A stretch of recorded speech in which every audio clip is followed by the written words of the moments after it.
Bonjour à toutes et tous, un mot avant l'épisode d'aujourd'hui qui est, comme vous le voyez, une longue plongée dans l'univers du combat sous-marin depuis ses tout débuts jusqu'à aujourd'hui et qui est sponsorisé par Naval Group. Alors, les auditeurs de longue date du podcast le savent, mais c'est vraiment un des sponsors historiques qui est avec nous depuis des années et c'est une association qui était donc très logique puisque c'est aussi et surtout un des leaders mondiaux de la construction de sous-marins depuis les SNLE et les SNA français de nouvelle génération qui sont en train d'être mis au point et produits en ce moment, jusqu'aux versions export que sont le Scorpène ou le Black Sword Barracuda qui sont vendus partout dans le monde, au Brésil, en Inde, aux Pays-Bas ou en Indonésie, en passant par les drones sous-marins et toutes sortes d'armes sous-marines d'une manière plus générale. Je peux rappeler aussi d'ailleurs qu'on avait produit un épisode hors série avec Naval Group où on était allé à Cherbourg visiter le site qui produit tous ces sous-marins pour discuter de ses métiers et de ses savoir-faire.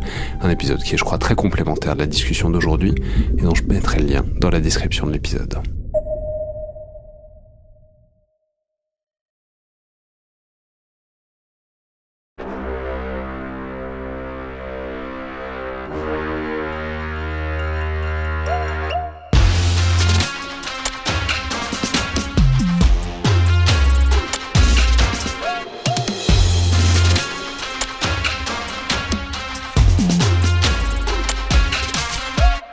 Bonjour à toutes et tous et bienvenue dans Le Collimateur, le podcast consacré aux questions de défense et aux conflits armés, un podcast associé au Rubicon et réalisé en partenariat avec le Centre des études de sécurité de l'IFRI et avec le soutien de la DGRIS du ministère des Armées.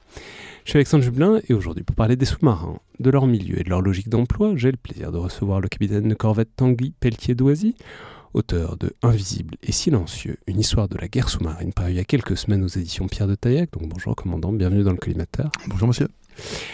Alors je vais dire tout de suite que je trouve que c'est un livre remarquable et passionnant qui est une mine considérable d'informations sur un domaine de la guerre contemporaine qui est parfaitement central puisque c'est notamment le centre de la dissuasion nucléaire française, donc de ce qui est pensé comme l'assurance vie de la nation, et sur lequel on trouve pourtant peu de ressources de cette qualité et de ce niveau de détail, notamment évidemment parce que c'est un domaine qui est par construction assez secret, notamment du fait de ce lien avec la dissuasion, mais aussi parce que ça reste un milieu étrange, ce monde sous-marin, et aux caractéristiques physiques si différentes que ça demande vraiment un grand effort d'explication et de pédagogie pour en comprendre les logiques qui sont bien moins intuitives que le milieu aéroterrestre ou aéro-maritime. Et c'est ce que ce livre fait parfaitement, de manière extrêmement intéressante et accessible, et en ressortant des 400 pages, je montre le livre à la caméra, voilà.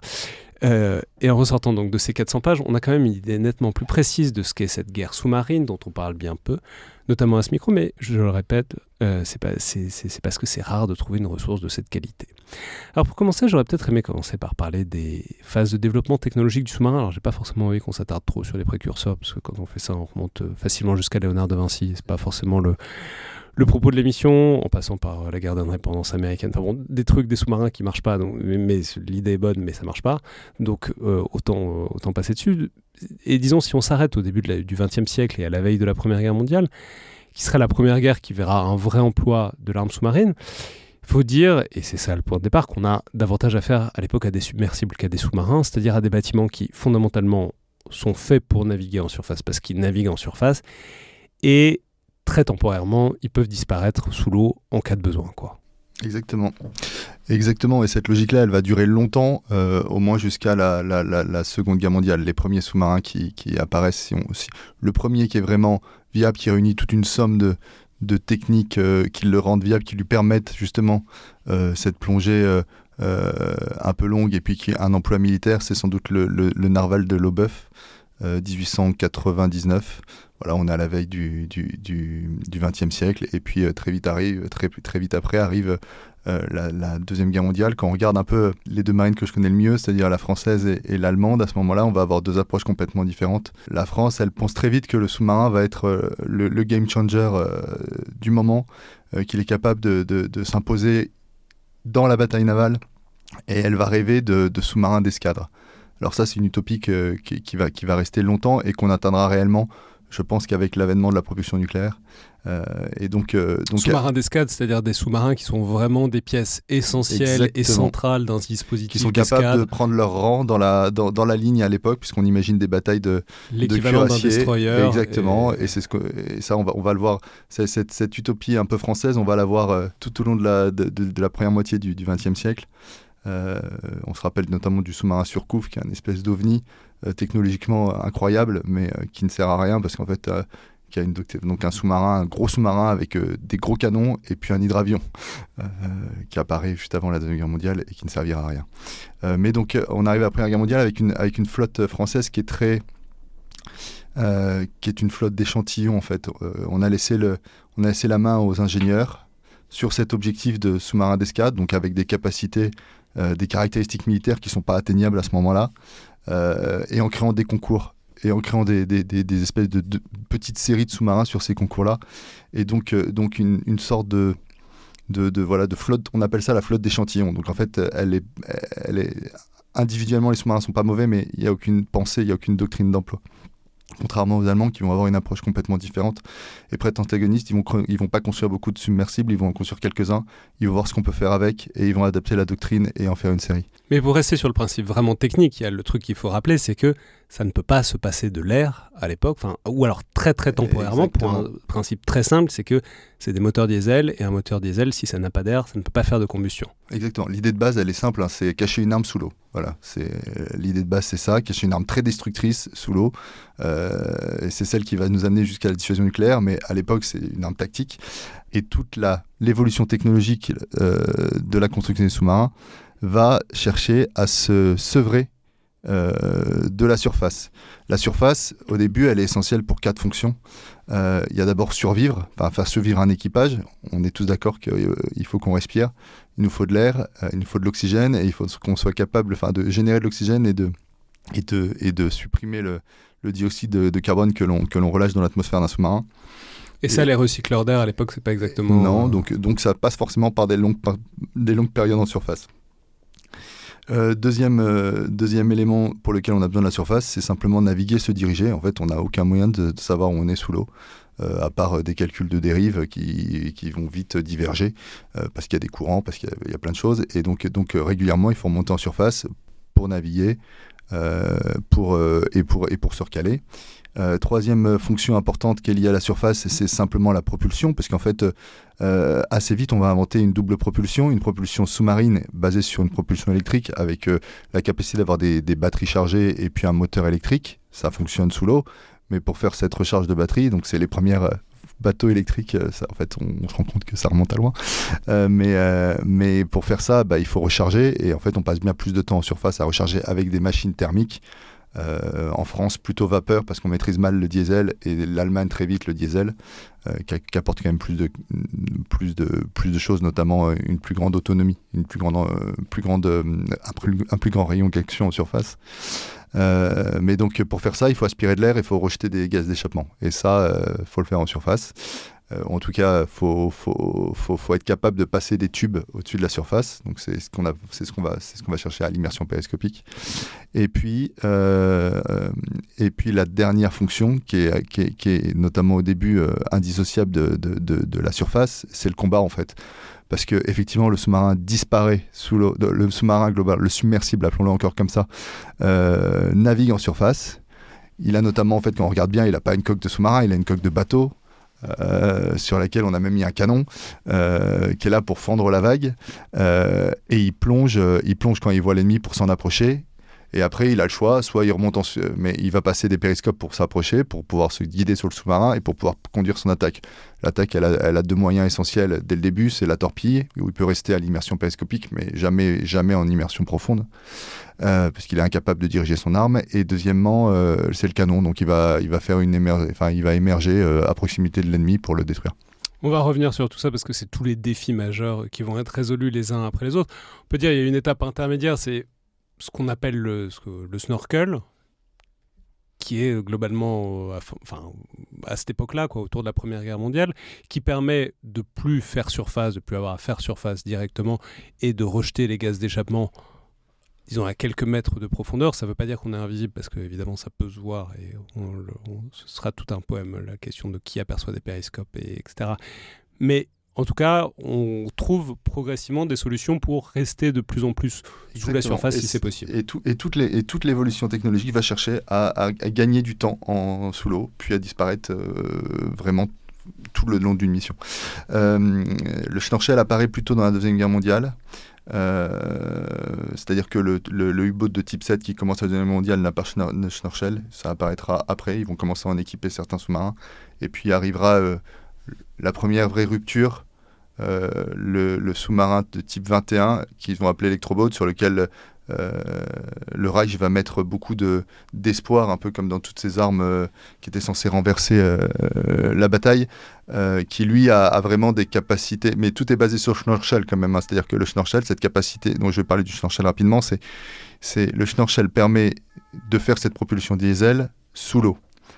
C'est-à-dire pas tout à fait sous l'eau, mais à fleur d'eau, à l'immersion périscopique, on passe un tube d'air qui permet d'aspirer l'air pour alimenter le moteur, et en parallèle, on va rejeter les gaz d'échappement dans l'eau par un clapet qui, dès que la pression des gaz d'échappement est supérieure à la pression de l'eau, s'ouvre, laisse passer les gaz, et quand il n'y a plus assez de pression, il se referme puisque la pression de l'eau le referme. Ça permet de ne pas faire entrer d'eau, et les gaz en plus, normalement, sont des fumées noires qui se voient. Là, en passant dans l'eau de mer, ils ont l'avantage de se dissoudre.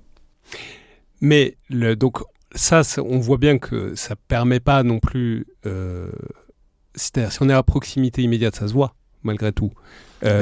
C'est plutôt une solution pour quand on est à une distance intermédiaire, commencer à être de moins en moins visible à la limite de la portée de la vue, et ensuite, on repasse en mode électrique au moment de l'attaque directement. Exactement. Mais alors, ça se voit et ça s'entend. Ça fait beaucoup de bruit. Ce qui est très intéressant par ailleurs là-dedans, dans cette affaire, c'est qu'on a fait un épisode assez récemment sur les conférences de la Seconde Guerre mondiale. On voit que ça préoccupe beaucoup les Alliés de savoir qui réussira à récupérer les sous-marins allemands.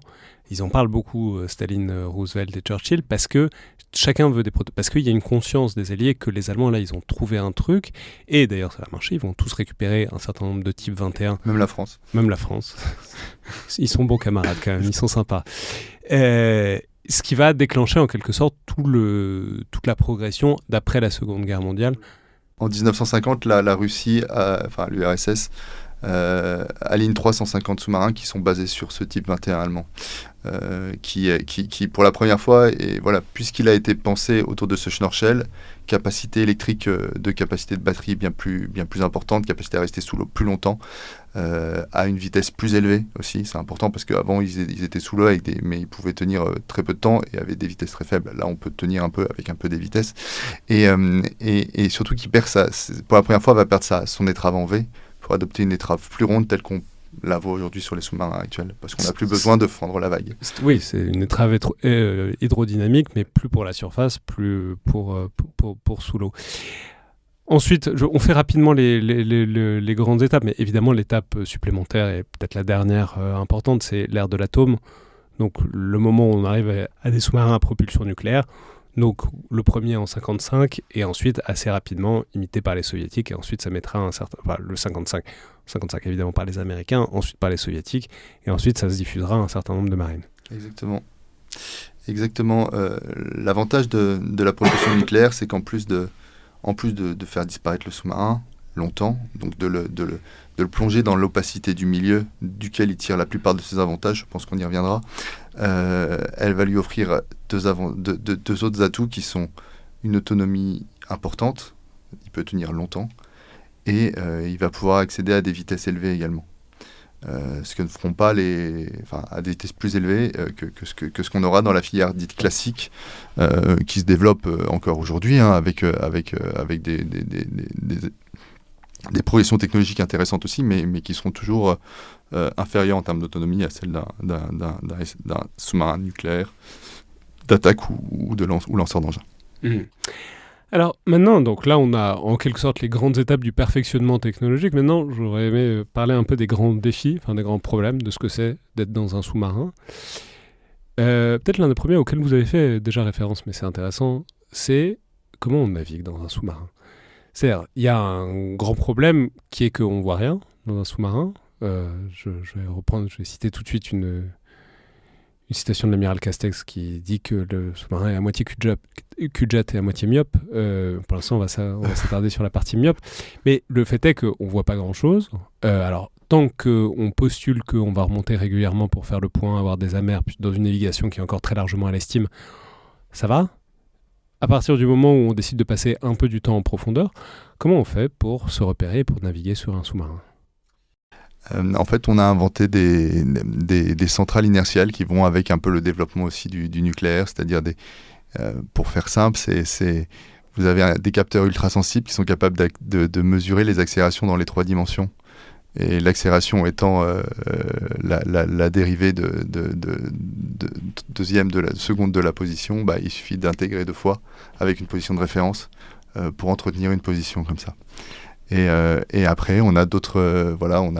On est aussi capable de mesurer le fond, et donc ça nous donne aussi des repères par rapport à la profondeur, par rapport à ce qu'on perçoit du fond. D'accord, donc il y a une sorte de calage de départ, un calage de départ, des équipements ultra sensibles pour percevoir les mouvements, de plus en plus sensibles et de plus en plus précis. Et donc on estime qu'il n'y a pas besoin d'un calage qu'on va trop multiplier pour justement pour gagner en précision. Et non, encore pas. Et de temps en temps, le besoin de recaler une position. Parce que, donc, si on ne peut pas faire autrement, c'est qu'il y a quand même un grand défi et un grand problème qui est corollaire, dont on reparlera souvent, mais qui est le problème de communiquer. C'est-à-dire le sous-marin, par construction, on en reparlera, mais il doit être discret, donc discrétion implique d'envoyer aussi peu de messages que possible. Et discrétion implique aussi donc une problématique pour comment recevoir de l'information, en sachant que par ailleurs le milieu sous-marin a des grandes particularités pour la diffusion des ondes. C'est pas facile du tout de diffuser. Alors c'est pas compliqué de diffuser des ondes, c'est très compliqué de les diffuser sur des grandes distances. Donc comment on fait pour envoyer de l'information à un sous-marin puisqu'on a compris que par exemple la position ne pouvait pas être envoyée par... c'est comme ça qu'on se positionne, c'est avec un GPS, c'est de l'information envoyée-renvoyée. C'est pas possible pour un sous-marin, mais quand on veut lui dire quelque chose, comment est-ce qu'on fait techniquement ? Vous avez très bien résumé la situation, c'est-à-dire qu'en fait l'opacité du milieu est vraie à toutes sortes d'ondes. Il n'y a que les ondes acoustiques qui passent vraiment.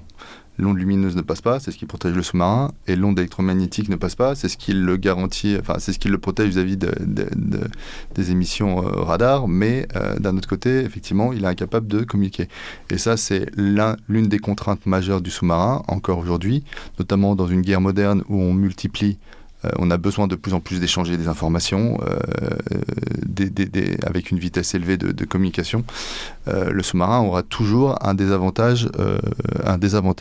Néanmoins, on a vite compris qu'il y avait certaines ondes électromagnétiques radio qui passaient. C'est les ondes very low frequency, qui sont des ondes qui nécessitent des installations qu'on a en France, qui sont des installations énormes, très hautes, pour envoyer des ondes très, très larges.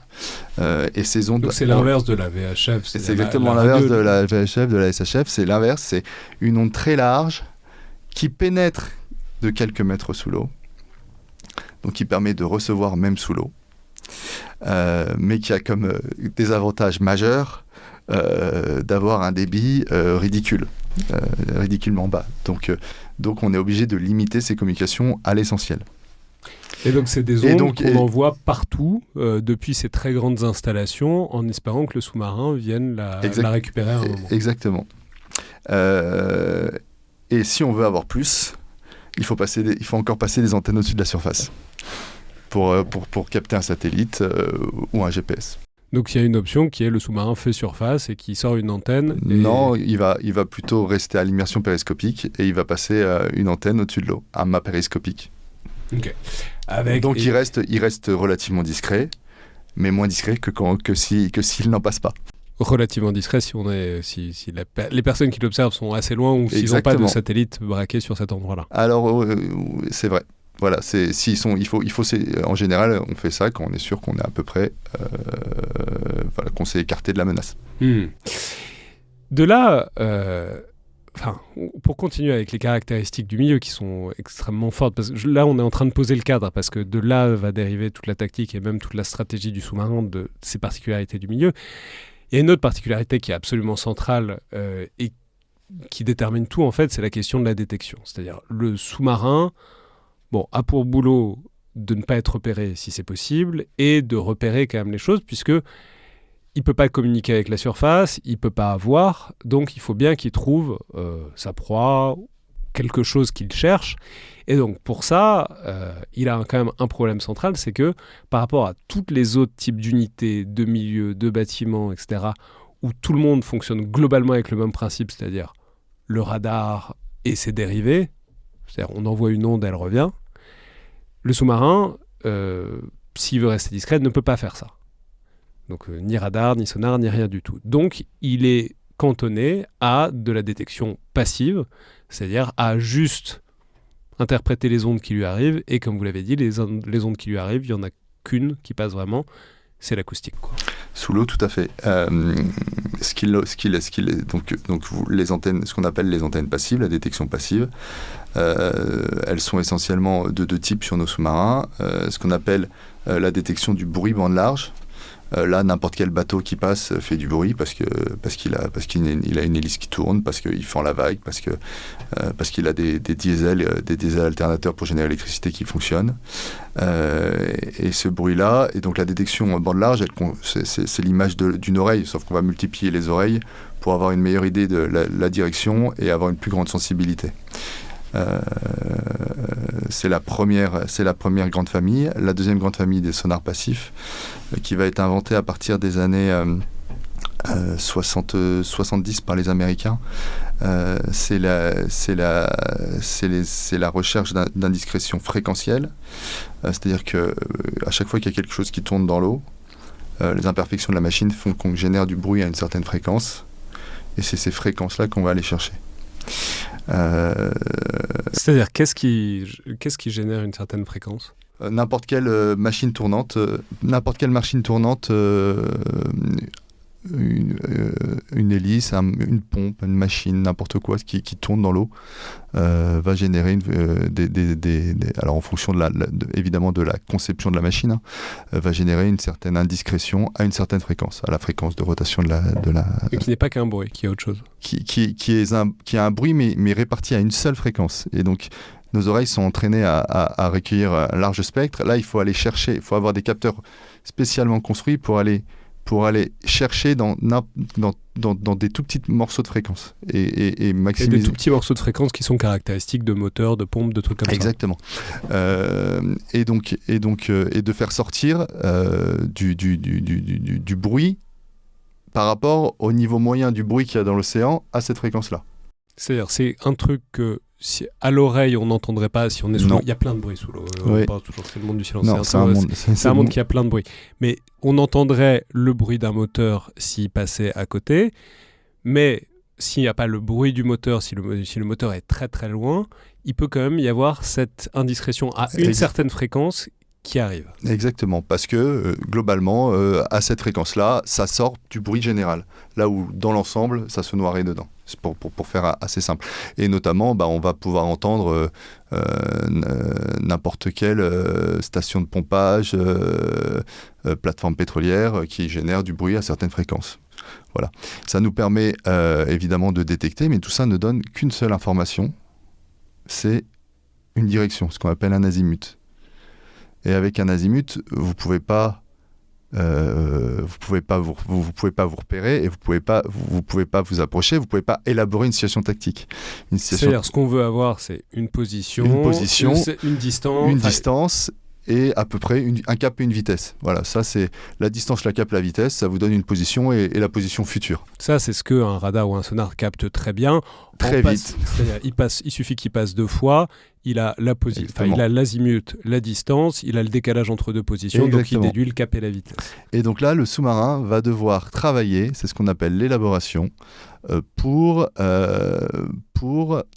émettre des hypothèses. En gros, c'est une équation à 3 inconnus dont il n'a qu'une seule des inconnues, c'est la direction et la variation de la direction dans le temps, ce qu'on va appeler le défilement. Et en permanence, il va faire des hypothèses qu'il va évaluer dans le temps pour voir si elles tiennent. Voilà. Et à force d'observer, à force d'avoir quand même des estimations de distance par certaines manœuvres, il va être en mesure de dessiner une situation tactique qui sera toujours fausse. Parce que, rappelons, si lui-même il bouge, il va avoir une certaine variation de la distance à partir de laquelle il peut élaborer si des lui hypothèses. bouge et si l'autre bouge également. Exactement. Et donc on peut pas rentrer dans le détail parce que c'est très mathématique. Ouais, en vrai, c'est vraiment des maths. Et j'aurais un tableau blanc, je pourrais vous montrer, mais c'est pas le sujet. Mais globalement, là, il faut comprendre que, et ça, il le fait pour un bruiteur, mais ce qui l'intéresse, le sous-marin, c'est d'avoir la situation globale, c'est-à-dire pour sa sécurité, savoir ce qu'il y a au-dessus de lui, qui est, et puis après, quels sont les mobiles autour de lui. Par-dessus ça, il faut rajouter la classification, c'est-à-dire est-ce que c'est plutôt un bateau de commerce, plutôt une frégate, plutôt un sous-marin.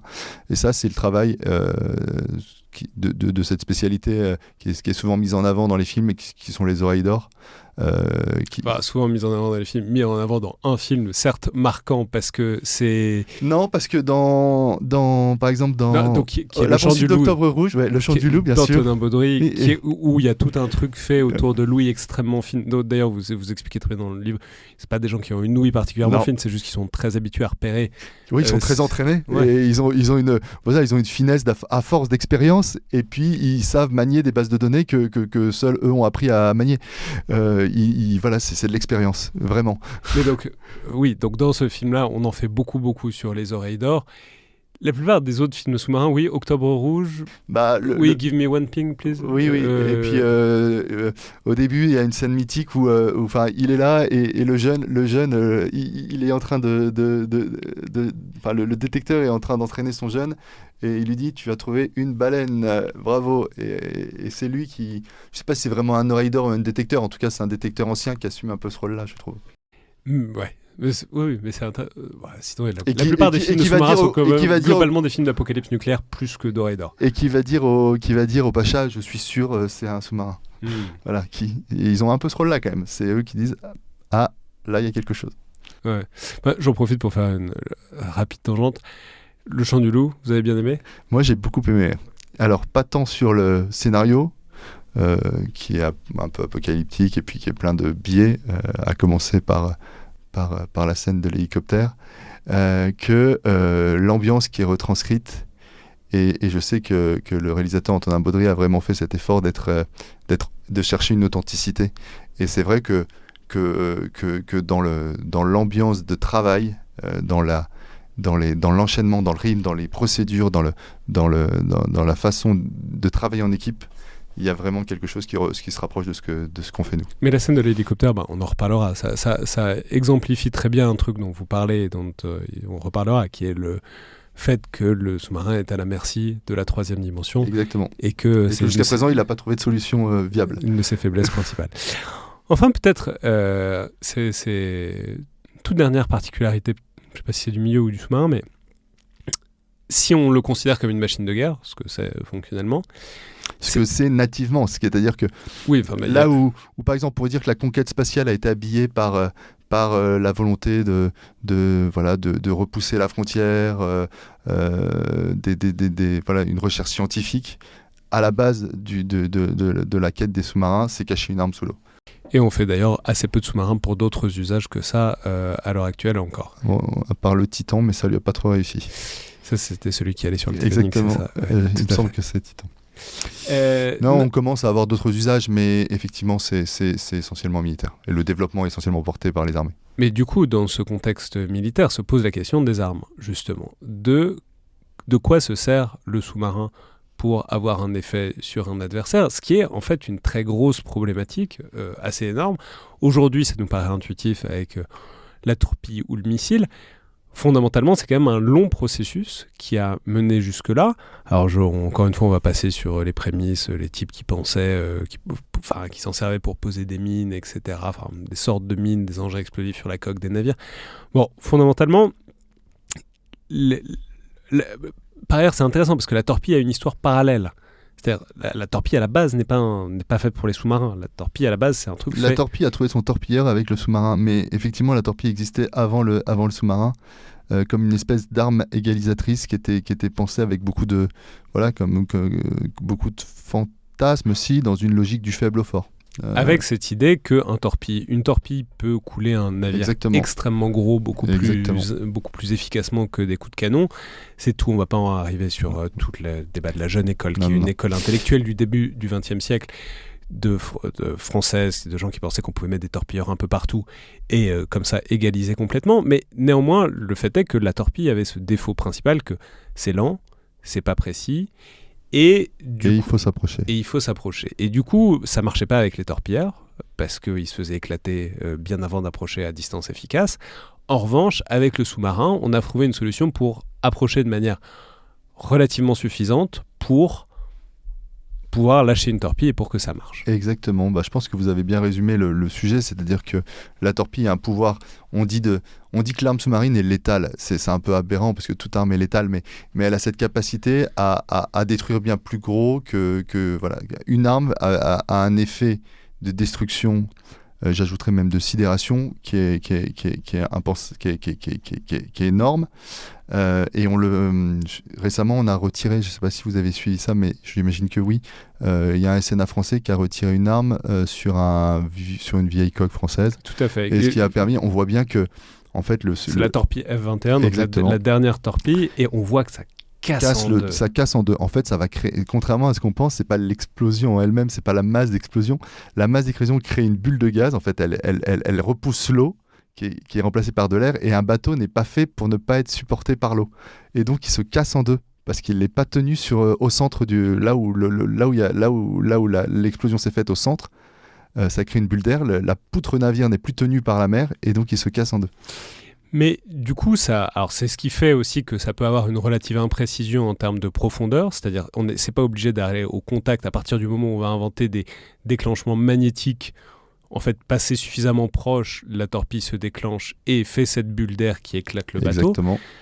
Par contre, pendant assez longtemps, il y a quand même des gros problèmes dans la mise en œuvre, notamment le premier d'entre eux, c'est que c'est au début des technologies à air comprimé, ça l'est encore parfois, mais et les technologies à air comprimé, ça fait des bulles. Exactement. Et des bulles, si on n'est pas trop loin, et si les observateurs sur le navire... Et c'est d'ailleurs ce qui permet le début de la guerre, de la riposte ASM, c'est-à-dire qu'en fait, on travaille que sur la vue.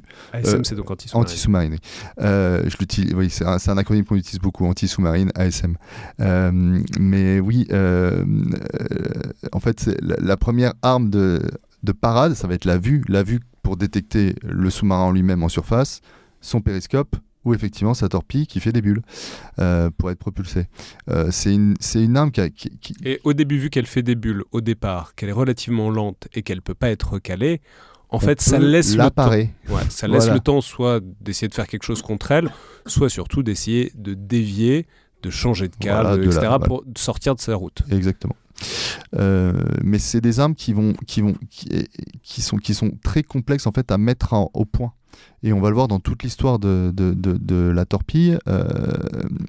C'est des armes parce que le milieu est difficile, abrasif, parce qu'une fois qu'on l'a tirée, on ne sait pas ce qu'elle devient, on constate juste qu'elle n'a pas fait but et qu'on ne peut pas la récupérer pour l'analyser. C'est des armes, on va avoir historiquement un taux de réussite qui est assez faible.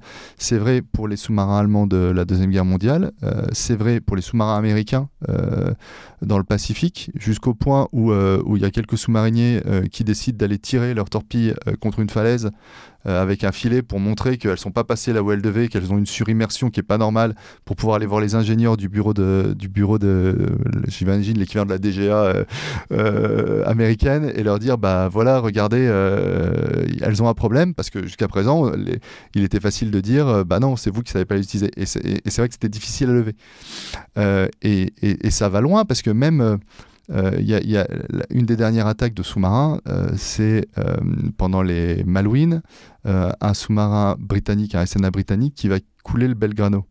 Et il a deux types de torpilles dans sa soute. Il a des torpilles anciennes, pas très technologiques, et des torpilles très technologiques, mais sur lesquelles il a assez peu de confiance, et il va couler le Belgrano avec la première des Mark 8, qui sont, je crois, des torpilles de la Deuxième Guerre mondiale. Ouais, alors elles atteignent quand même des degrés de sophistication supérieurs. Il y a progressivement, donc il y a la gyrodéviation, donc on va pouvoir leur faire prendre un cap. On va pouvoir leur mettre des capteurs acoustiques qui vont leur permettre de se diriger sur le soit passif, soit actif, soit les deux, de se diriger vers leur cible.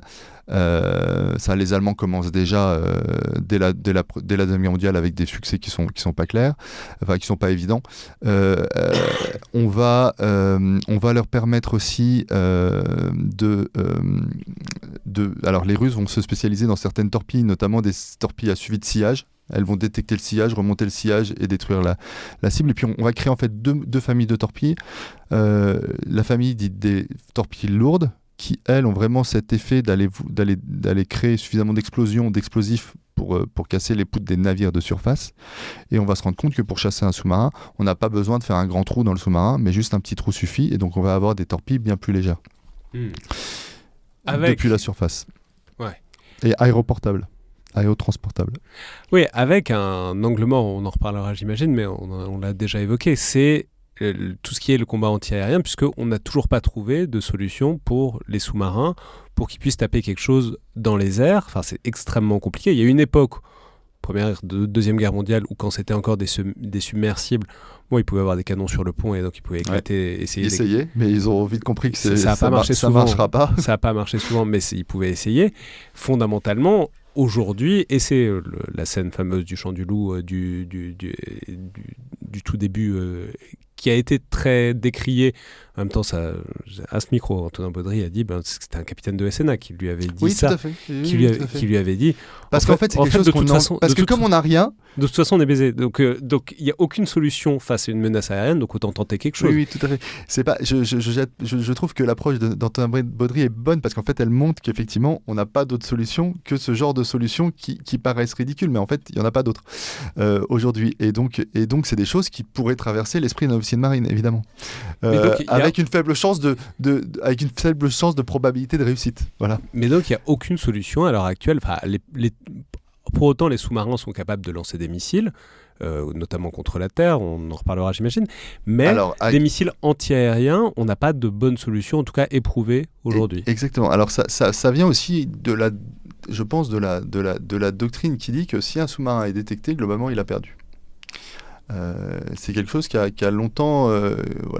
la force du sous-marin, c'est sa discrétion, c'est ce qui lui donne beaucoup de ses atouts, notamment sa liberté d'action, son initiative. Et donc comme il a l'initiative de l'attaque, il choisit où et quand, et tout ce qu'il cherche à faire quand il l'a perdu, c'est de la retrouver en plongeant déjà, souvent, et en s'éloignant très rapidement de la menace. Une fois qu'on a dit ça, effectivement, il y a quand même un débat historique sur qu'est-ce qu'on doit faire face à une menace aérienne. Vous l'avez dit, à un moment, Denis dit à ses sous-marins, écoutez, vous allez vous regrouper ensemble, vous allez progresser en surface, je vais vous mettre plus de canons, et vous allez faire face. Donc ça, pendant la Seconde Guerre mondiale, c'est les U-boats qui en quittant le sont port, en meute. Voilà. L'image, c'est celle de la meute. Et ça va pas fonctionner parce qu'en fait, l'avion va attirer d'autres avions à lui. Ils vont encercler, et puis ils vont attaquer sur plusieurs axes. Et les sous-marins ne seront pas capables d'assumer le choc, entre guillemets. Donc ils vont très vite leur dire, maintenant vous descendez.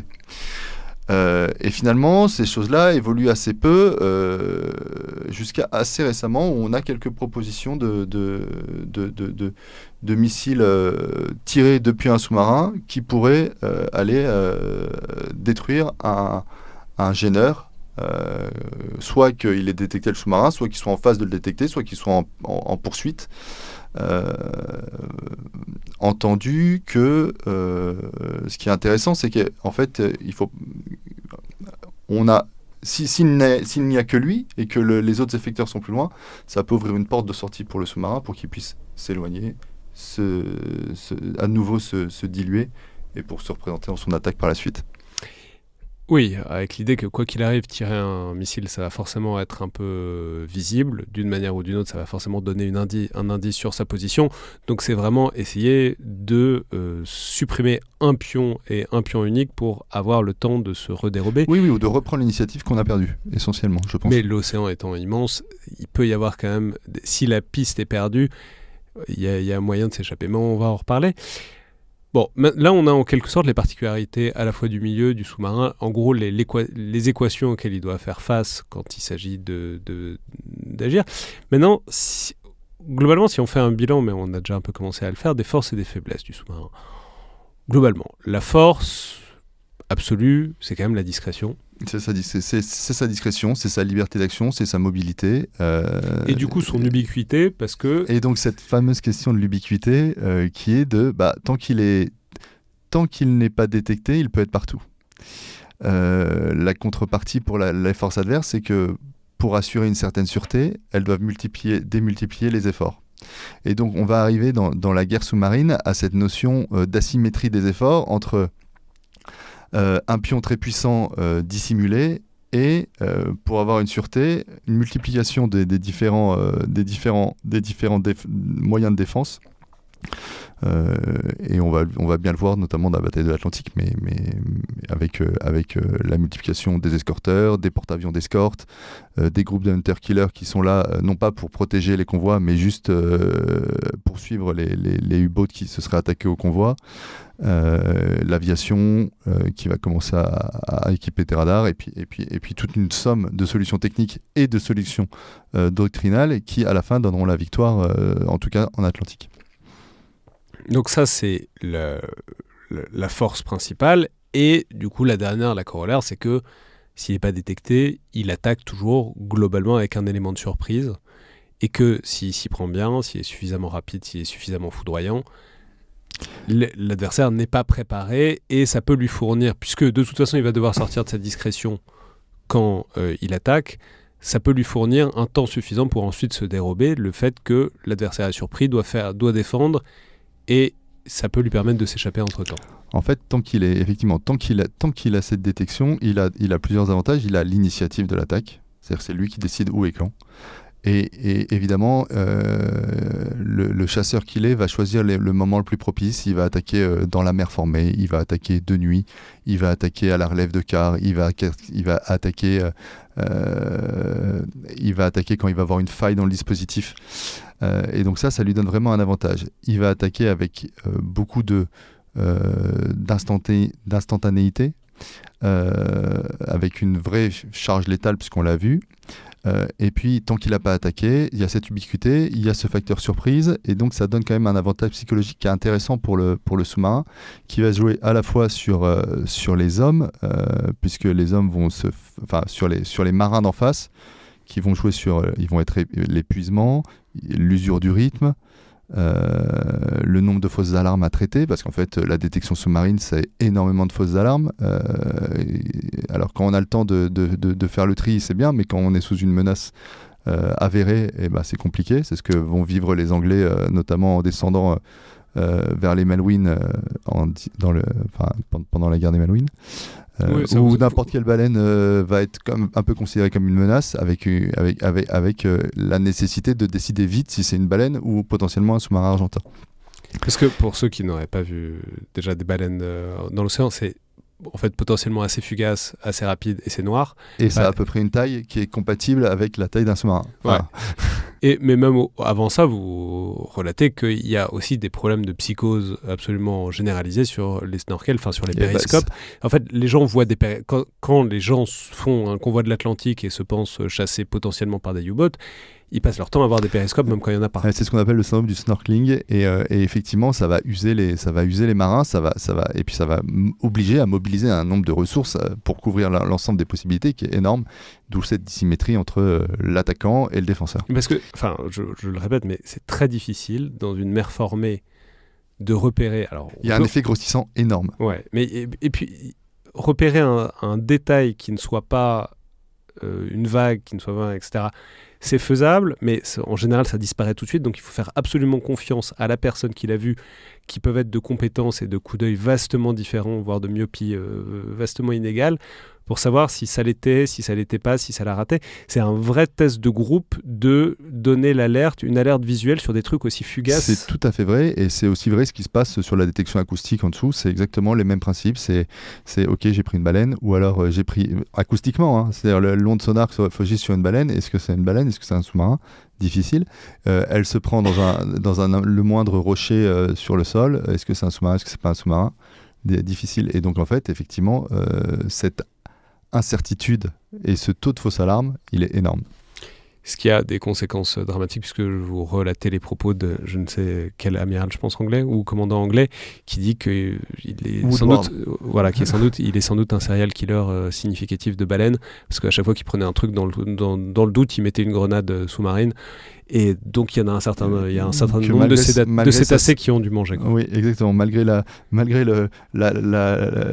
l'affection qu'il peut avoir pour ces animaux, il avait toujours peur que ça dissimule un sous-marin, et donc il l'a pas. Effectivement, il estime qu'il en a tué un certain nombre. Alors maintenant, donc ça c'est les forces qui sont assez intuitives et dont on a déjà parlé. Maintenant les faiblesses. Alors on en a déjà un peu parlé aussi, mais qui sont assez bien résumées par la formule de Castex à laquelle j'ai déjà fait référence. Elle est très bonne. Le sous-marin est donc demi-cul-de-jet et demi-myope. Alors demi-myope, on en a déjà parlé avec cette question des azimuts, du temps en fait qu'on passe dans un sous-marin à essayer de comprendre où on est et ce qui se passe autour. Ça, c'est le premier élément. Mais le deuxième élément, qui est peut-être moins intuitif, c'est demi-cul-de-jet, c'est-à-dire le fait que jusqu'à récemment et encore, c'est assez lent, un sous-marin. Alors ça, c'est juste, c'est-à-dire que quand Castex parle, la propulsion nucléaire n'existe pas, et donc effectivement, le sous-marin est très lent, surtout dès qu'il plonge. Donc là, il n'y a pas de doute, effectivement. C'est un facteur 5 à 8, quoi, par rapport à un navire de surface qui peut aller à 20, Alors 30 nœuds. Aujourd'hui, un SNA, certains SNA affichent des vitesses de l'ordre de 40 nœuds. Oui, mais à l'époque, c'était en dessous, autour de 10 nœuds, etc., 15 nœuds dans les bons cas. Exactement, et là, les navires de surface allaient vite, pas forcément les commerces qui étaient plus lents, mais les navires, les escorteurs allaient bien plus vite. Effectivement, donc c'était vraiment une difficulté. Il va même plus loin. Il dit demi-cul-de-jet, myope, qui est obligé, en plus d'être myope, d'abaisser son périscope régulièrement, donc en fait de fermer les yeux. Je vais donner la citation parce qu'elle est bien. Et doit balancer une grenade à travers une fenêtre. Il s'agit de porter des coups à l'ennemi, et des coups terribles, mais il s'agit davantage encore de les lui porter sans rien risquer soi-même et de se tenir prudemment à l'abri des siens. Pour ce faire, on se met sous l'eau et on montre furtivement qu'un petit bout de périscope. On ne peut plus donner qu'une faible vitesse. Quoi qu'on en dise, on devient demi-cul-de-jet et demi-myope. Et à un moment, il explique que pour détruire un autre sous-marin, le demi-cul-de-jet demi-myope doit en plus lancer une grenade à travers une voiture qui passe devant lui. Mais c'est exactement ça. Mais aujourd'hui, cette notion de vitesse du sous-marin, elle n'a pas complètement disparu, relative, parce qu'en fait, le sous-marin, du fait de cette perception très, très, très lente de la situation tactique, va sacrifier pas mal de sa fameuse mobilité pour élaborer, justement, pour avoir une notion de distance, etc. C'est-à-dire, on peut pas faire des sprints tout le temps. Enfin, on peut en faire, mais il faut les faire d'une manière... Plus on va vite, plus on fait du bruit. Ouais, il faut les faire d'une manière suffisamment raisonnable pour pouvoir élaborer des solutions efficaces sur la position des mobiles. Et donc, ce distinguo entre vitesse de la force navale et vitesse du sous-marin, ça reste je dirais pas une tendance lourde, parce que ça l'est moins, beaucoup moins, mais ça reste une réalité. En revanche, ce qui reste, un truc, on en a déjà parlé, c'est la vulnérabilité totale aux forces aériennes, alors qu'elles ont un autre problème qui est, elles n'ont pas la permanence. Donc que ce soit des avions ou des hélicoptères, il y a un moment où ils doivent se reposer, etc., mais ils peuvent se relayer. Mais le fait est que c'est ce qu'on voit parfaitement dans Le Chant du Loup et dans tout un tas de films de sous-marins, c'est s'ils sont repérés, ils peuvent balancer des bouées sonars, donc qui canalisent en quelque sorte, soit qui localisent, soit qui au moins forcent le sous-marin à aller dans une direction. Ils peuvent le faire jusqu'à la fin des temps. Et au bout d'un moment, le sous-marin, il ne peut pas plonger au-delà de la portée de ses bouées sonores, donc il est forcément coincé et pris au piège, quoi. En fait, c'est l'image de... Vous parlez des avions qui sont un peu le... En fait, on va utiliser essentiellement les avions pour aller au-delà des portées des bâtiments. C'est-à-dire qu'il y a un travail entre les avions et les bâtiments, et la complémentarité des moyens et des senseurs va permettre de chasser le sous-marin. Mais globalement, c'est l'image de la chasse en battue. C'est-à-dire que d'un côté, on va mettre beaucoup de bruit, les sonars actifs, qui vont chercher à débusquer le sous-marin. Donc ça, on met beaucoup de bruit en espérant que l'onde revienne, ou plutôt ne revienne pas. Et donc là, on sait où est sa position, puisque exactement. De là... On le débusque, le sous-marin est obligé de fuir, tout simplement.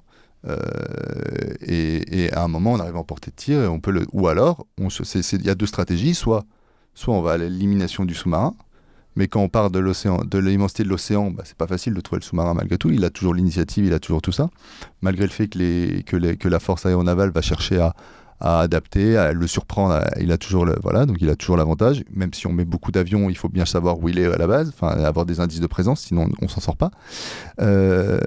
Et de l'autre côté, et j'ai perdu le fil de ma pensée. Donc c'est les deux stratégies, soit on fait ça. Soit on fait ça, soit on va chercher à l'éviter tout simplement. On va le repousser pour pouvoir passer, pour pouvoir accomplir sa mission, pour ne pas être gêné. Donc élimination d'un côté, évitement de l'autre. Mais c'est globalement les deux grandes tactiques des forces de surface. Donc l'avion vient apporter évidemment ce que n'a pas le bâtiment, c'est-à-dire une vitesse, bien plus d'allonge, on peut couvrir plus de surface plus rapidement. Et souvent, c'est notamment vrai quand on voit l'arrivée des premiers hélicoptères sur les frégates, la capacité puisqu'on a des sonars qui voient plus loin, à aller porter les armes plus loin, parce qu'on voit le sous-marin, mais on ne veut pas qu'il s'approche, et on va aller le confirmer d'abord et l'engager grâce aux moyens aériens, qui ont cette mobilité qu'aura moins la force de surface. D'où le delta et on revient à la question des deltas de vitesse. Si on considère la vitesse des avions par rapport à la vitesse des sous-marins, évidemment, le principe reste complètement valable. Ouais, le sous-marin n'ira jamais. Déjà, il va pas beaucoup plus vite qu'un bateau de surface, mais il ira jamais plus vite qu'un avion ou qu'un hélicoptère. Alors, si maintenant on se place sur une perspective, donc là on voit toutes les problématiques et disons l'équilibre entre les forces et les faiblesses du sous-marin, mais c'est des choses qui fluctuent au fur et à mesure du temps, et il y a des flux et des reflux de l'équilibre des forces entre, appelons ça le glaive et bouclier pour reprendre une métaphore éculée, mais en tout cas de la lutte anti-sous-marine, sous-marine ou anti-sous-marine, et donc tout au long depuis globalement un siècle, un peu plus d'un siècle désormais. Avec, si on prend le point de départ, Première Guerre mondiale, oui. Ça n'a pas manifestement l'usage que les Français escomptaient. En revanche, pour les Allemands, ça a une utilité qui est réelle, qui est le fait que la flotte étant bloquée, la flotte de la Baltique étant bloquée par un blocus britannique. Même la flotte austro-hongroise, c'est vrai aussi en bas.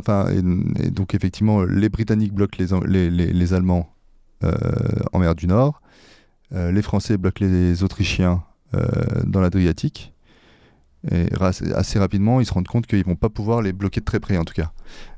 Il y a un effet repoussoir du sous-marin qui vient et qui coule, je crois, le U9. Il y a un premier sous-marin qui, le surlendemain de la déclaration de guerre, coule un bâtiment britannique tout près de sa base, et quelques jours après, le U9 qui fait un triplé. 3 croiseurs cuirassiers, Crescia, Boukir et Hogg, je crois. Donc là, c'est réveil brutal jusqu'à présent, on savait pas. On avait des fantasmes sur le sous-marin, mais même, je pense, les marines n'avaient pas tellement. Je l'ai dit, pour les Français, on n'avait pas vraiment de doctrine. Je pense que les Allemands, finalement, ont été aussi surpris par l'efficacité de leurs armes. Et donc, première étape, ok, ça repousse. Les forces dominantes qui ont le contrôle de la mer sont obligées de repousser. Ça laisse parce que c'est capable de briser un peu un blocus, en tout cas de briser un verrou pour éventuellement.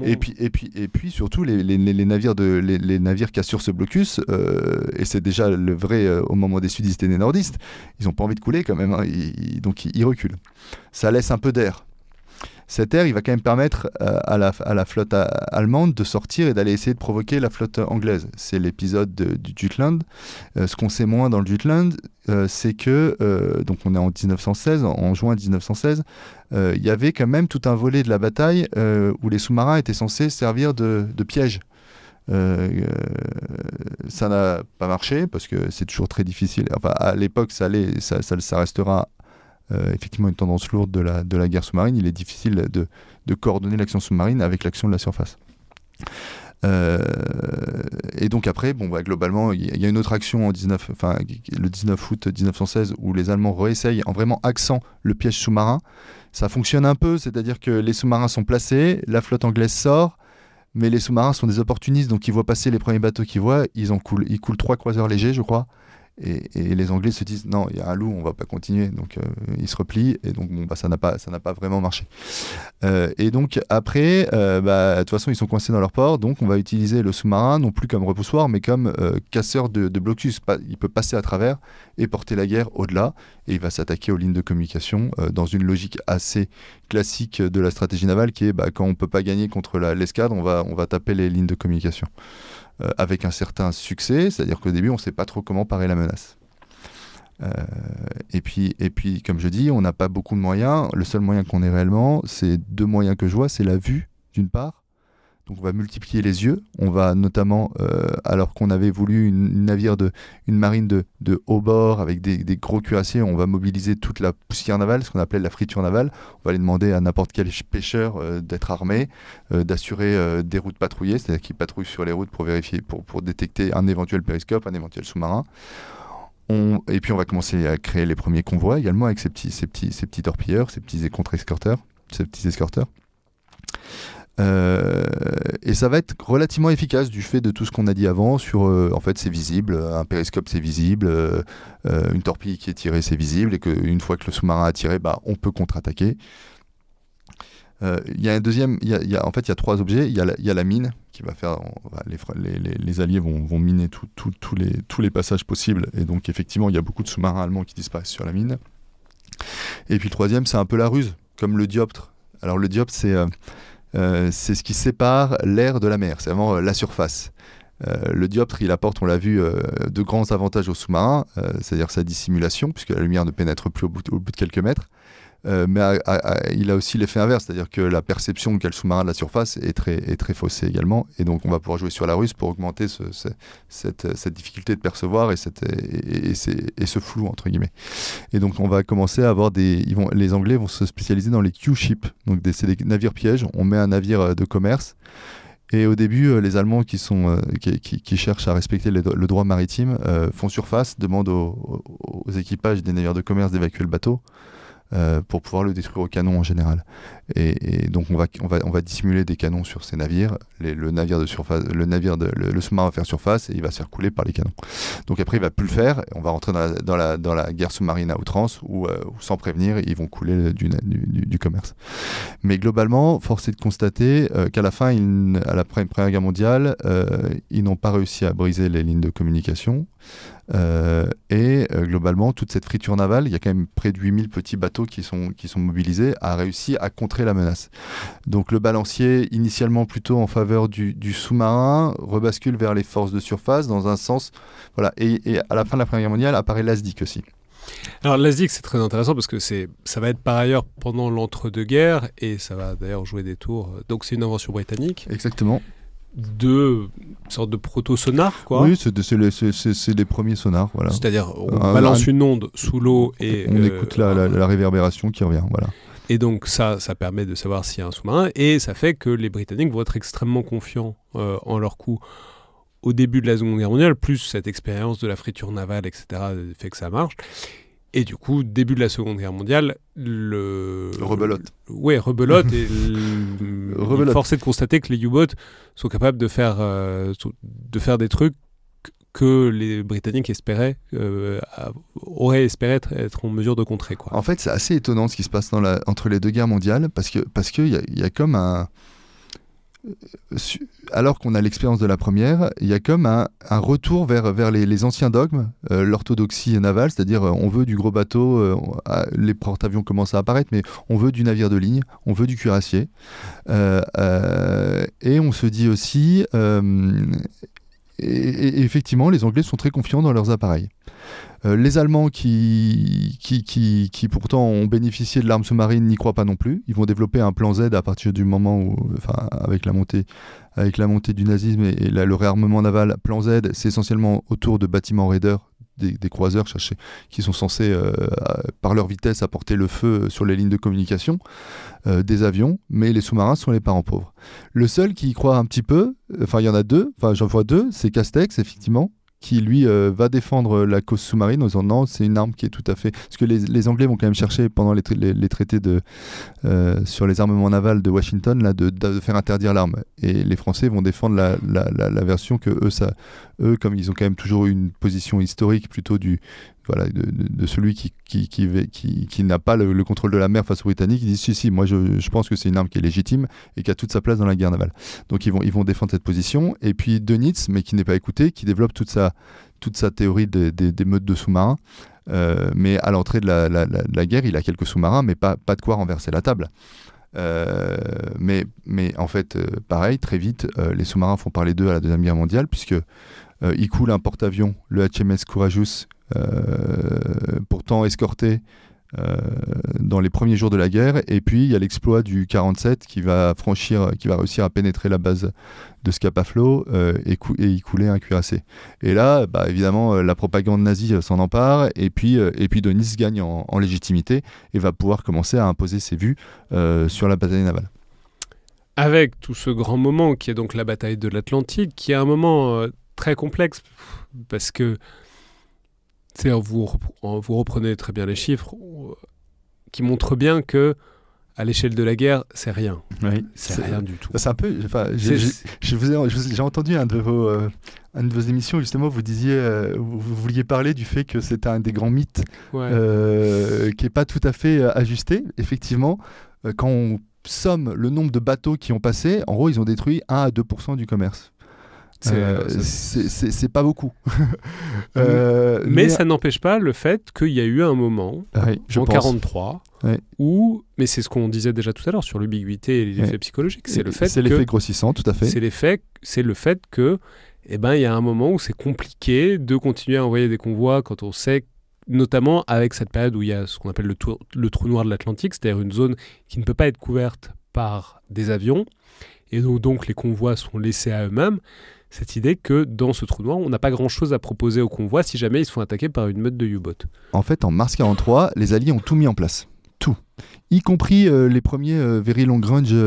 Et pourtant, les batailles des convois, qui concernent essentiellement 3 grands convois, SC-121, SC-122 et HX 229, tournent quand même encore beaucoup à l'avantage des meutes. Alors là, on a des grosses meutes. On a des meutes, on a presque 40 U-boats qui tournent autour des convois, avec des résultats où quand même les convois perdent jusqu'à un quart de leur cargo. Donc quand on focalise sur ces moments-là, évidemment, c'est pas très prometteur. Mais juste après, il y a un convoi qui est un peu tournant, c'est ONS-5, où là, le convoi part, beaucoup de meutes en face, il perd beaucoup de bateaux, mais il a coulé 6 sous-marins. Et après celui-là, donc là on est avril-mai, et après ça, les convois passent et les sous-marins sont coulés. Voilà, essentiellement, la tactique des meutes est éculée, et en fait tout ce qui a été mis en place progressivement, les solutions techniques et doctrinales dont j'ai pu parler, le radar, les armes, les radars aéroportés, et puis doctrinal. Le radar, parce que donc ils sont en surface, donc on peut les avoir, mais si le radar est aéroporté, il voit beaucoup plus loin que si on le met plus loin, et puis surtout, il peut forcer le sous-marin à rester sous l'eau, donc au bout d'un moment, il est obligé de faire surface. Et donc là, il a la portée des bombes aériennes ou des canons des escorteurs. Parce que quand le sous-marin entend un radar, perçoit un ping de radar, donc une onde de radar qui arrive, naturellement, il va avoir tendance à plonger pour se dérober. Alors, soit il le voit, soit il le voit pas, parce que effectivement, les Allemands sont assez forts en guerre électronique. Donc ils ont des appareils de détection radar, mais ils se sont aussi rendus compte que leurs appareils de détection radar émettaient des émissions parasites qui étaient captées par l'adversaire. Donc ils sont quand même... Voilà, et en fait, ils décident, à partir du moment où le radar apparaît, de naviguer de jour, contrairement à ce qu'ils faisaient. Plutôt, ils étaient jusqu'alors plutôt sous l'eau le jour et en surface la nuit. Là, ils décident l'inverse pour pouvoir avoir le préavis de détection sur l'avion qui leur tombe dessus et plonger. Donc le radar est vu des Allemands, notamment quand on regarde le témoignage des grands chefs allemands, mais même des commandants sous-marins. Pour eux, le radar, c'est vraiment ce qui a fait basculer la guerre. En fait, c'est pas tout à fait ça. Mais on l'a appris bien plus tard. C'est le cassage des codes allemands par Ultra, avec un secret qui a été gardé très tardivement dans l'histoire, au point où Ultra, c'est à la fois... Le cassage de la machine Enigma. Exactement.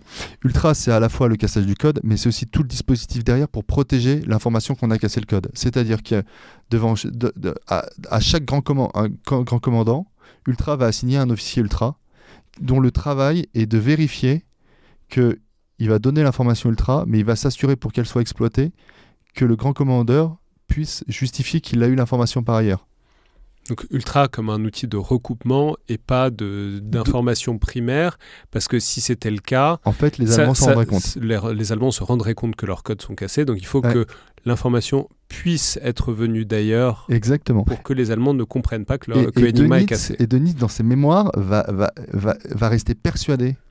Mais donc 20 ans après la Seconde Guerre mondiale. Que la plupart de ces défaites sont liées à des recoupements assez faciles, mais que jamais son code n'a été cassé. C'est passionnant. Enfin, et donc les Alliés vont avoir quand même des dilemmes durs à porter. Bah, ok, on laisse le convoi se faire massacrer parce qu'on n'a pas eu les moyens d'avoir l'information par ailleurs. Alors après, donc il y a cette décrue, il y a cette faiblesse relative des U-boats, et puis ensuite, après la Seconde Guerre mondiale, on arrive donc toujours dans ce balancier, on reste... Alors il y a quand même les Américains qui dans le Pacifique, donc effectivement en Europe, on est quand même très resté sur notre structure stratégique, et quand même beaucoup resté sur la bataille de l'Atlantique, où globalement le balancier est plutôt revenu du côté des forces anti-sous-marines. Dans le Pacifique, les sous-marins vont porter le feu profondément, loin, sur les lignes de communication où ils vont détruire l'essentiel de la flotte de commerce japonaise, mal défendue, il faut le reconnaître, et ils vont participer à la bataille navale. Pas tout à fait au cœur de la bataille, mais dans les premières périphéries, soit en ouverture, soit en clôture. Et ils vont notamment développer pas mal de capacités de sous-marins contre sous-marins.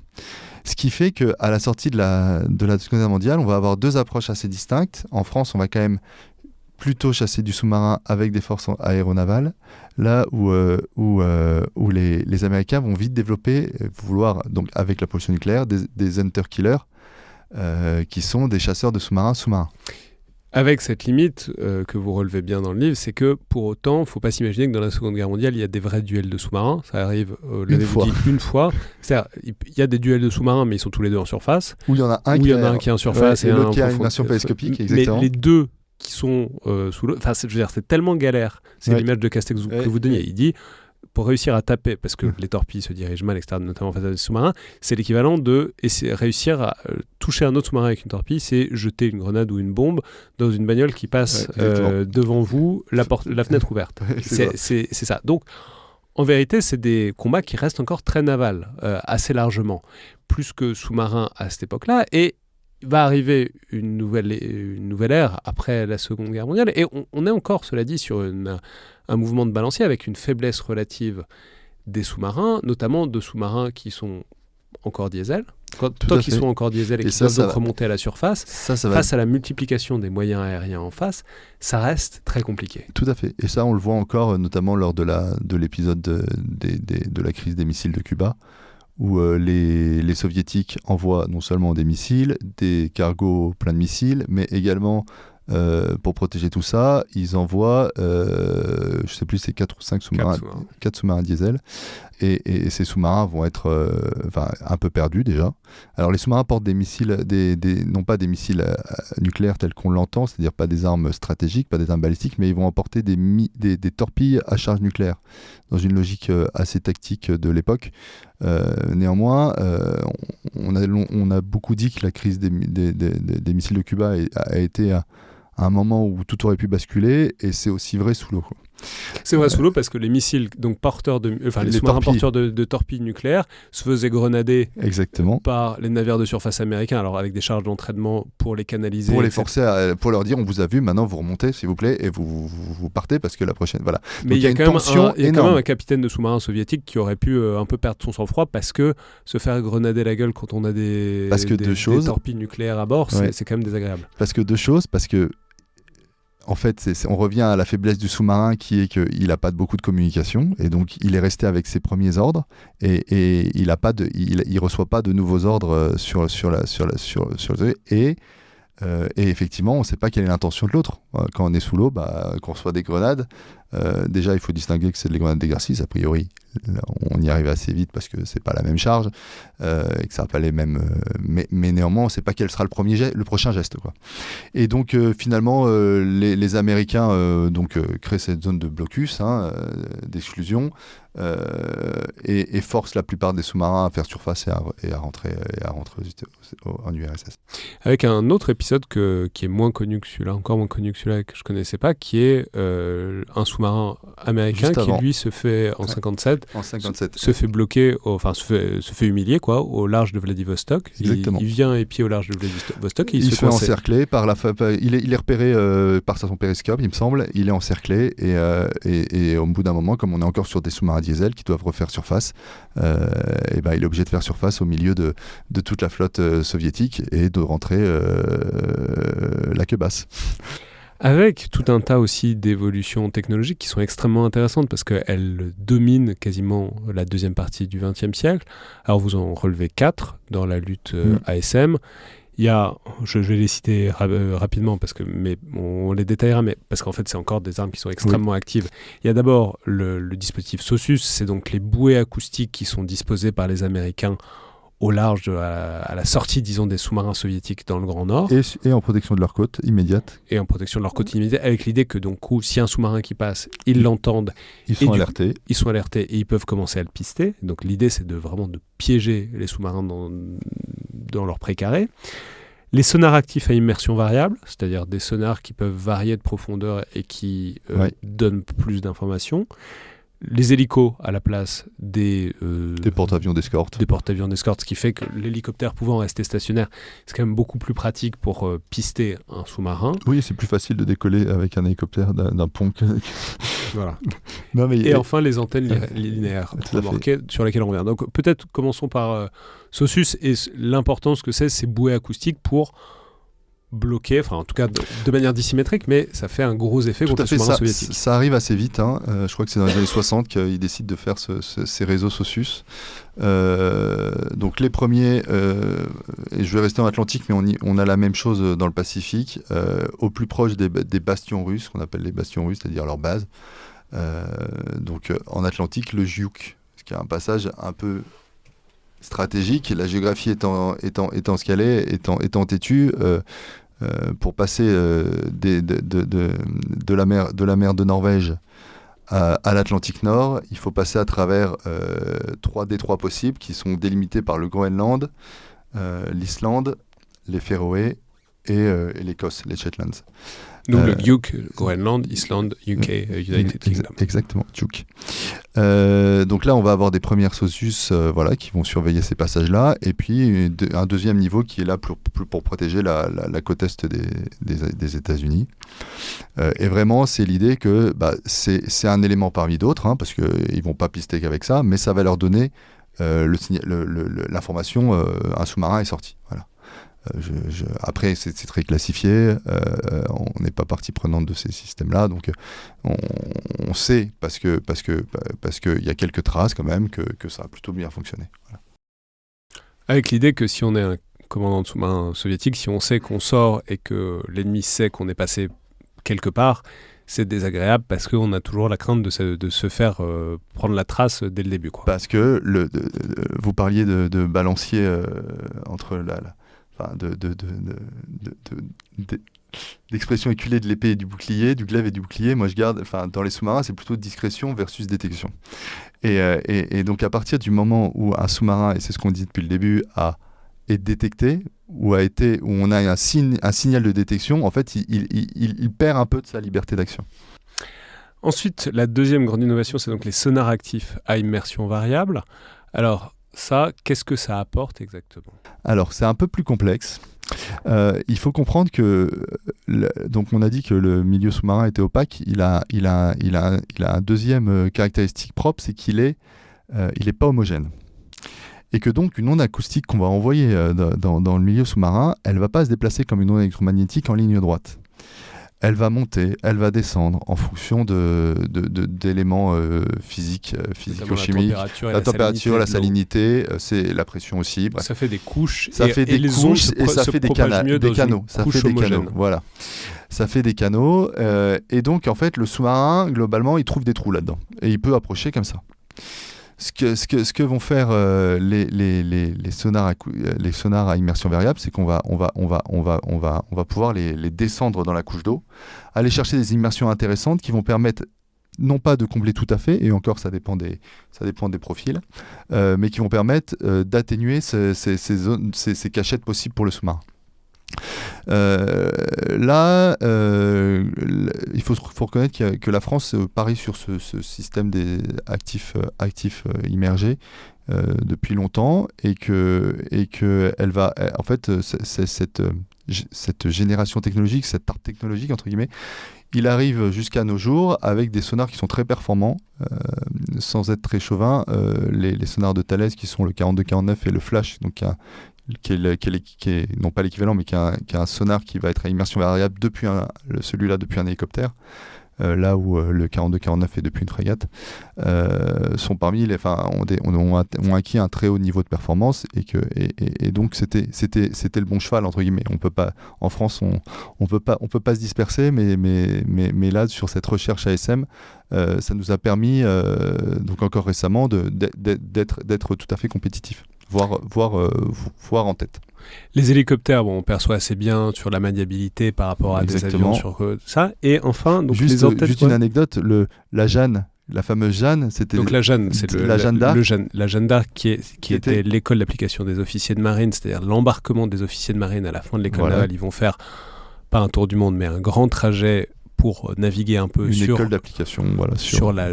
Alors à l'époque, c'était la Jeanne d'Arc, maintenant c'est les porte-hélicoptères amphibies, le Mistral, le Tonnerre, le Dixmude. Mais donc ça reste la mission Jeanne d'Arc. C'était à la base sur un bateau qui s'appelait la Jeanne d'Arc. La Jeanne d'Arc qui était un porte-hélicoptère à dominante anti-sous-marine. Parce qu'on s'est dit, plutôt que mettre un porte-avions, on va mettre un porte-hélicoptère. Puis après, on a mis les hélicoptères sur les frégates elles-mêmes en mettant un ou deux hélicoptères par frégate. Ce qui a permis évidemment de répartir et de déconcentrer un peu cet objet. Et enfin, la dernière innovation technologique, c'est l'antenne linéaire remorquée. Donc même principe que le sonar actif. Non, pas tout à fait, parce que là on va être sur plutôt, on va parler un peu d'histoire. En 1969, c'est ça. Il y a un sous-marin, américain qui reçoit la mission d'aller pister un des nouveaux SNLE soviétiques de la classe Yankee, l'USS Lapon. Et ils vont se rendre compte que les sous-marins soviétiques sont pas connus pour leur discrétion, mais qu'ils ont fait un effort, et que donc il faut trouver autre chose. Et donc ils vont aller chercher effectivement autre chose que juste écouter de loin, juste écouter du bruit bande large, voilà, que juste écouter le bruit hydrodynamique, le bruit des hélices, voilà. Et les sous-marins ont, même malgré le fait que pendant les 20 premières années de la guerre froide, a priori la balance était plutôt très favorable aux Américains. Là, ça s'atténue. Donc, il faut aller chercher d'autres sources d'indiscrétion. Et ils vont aller chercher ces fameuses indiscrétions fréquentielles dont j'ai parlé juste avant. Enfin, en début d'émission.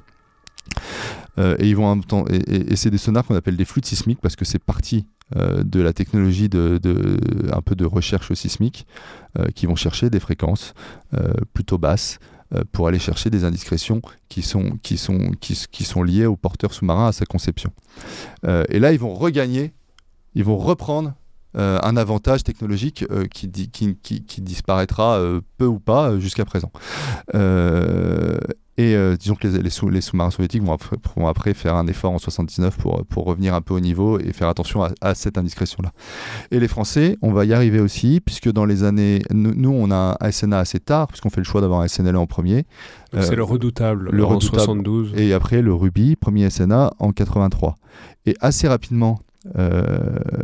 dans une histoire assez folle à la Steve Jobs, quelques pachas de sous-marins se mettent dans leur garage, construisent une flûte sismique assez improvisée, la mettent à l'air de sous-marin et ont des résultats. C'est ce qu'on appelle le système Calèche. Ouais, exactement, système Calèche. Et donc très vite après, on va avoir un prototype. Enfin, le prototype, c'est le système Calèche. Avant, il y avait eu quelque chose de fabriqué. Et on va pouvoir conduire dès 85, alors que le premier SNA est en 83. On va pouvoir rentrer dans la cour des grands, entre guillemets. On va pouvoir aller pister nos premiers sous-marins soviétiques. Alors, en tout cas, c'est les premières traces que j'en trouve. Peut-être qu'il y en a eu d'autres, mais après, tout est un peu classifié, donc qu'importe. Mais là clairement, on arrive à apprendre et on apprend vite, et tant mieux parce qu'en 89, avec la chute du mur de Berlin et puis l'effondrement du bloc soviétique, on va avoir beaucoup moins d'occasions d'intercepter des sous-marins soviétiques. En fait, tout ce qu'on a appris à cette époque, les forces sous-marines l'ont entretenu, et aujourd'hui on l'utilise encore face à une autre menace. Ça, mais c'est très intéressant parce que c'est en quelque sorte le flux et le reflux de la puissance sous-marine. Donc vous avez commencé à le lire, vous y avez fait référence rapidement, mais il y a quand même un grand paradigme pendant la guerre froide qui est que les soviétiques ont des SNLE et des SNA pas très longtemps après les Américains, ils les suivent vraiment en ordre serré, qui sont très puissants et pas très discrets. Et c'est l'inverse, les Américains misent beaucoup plus sur la discrétion.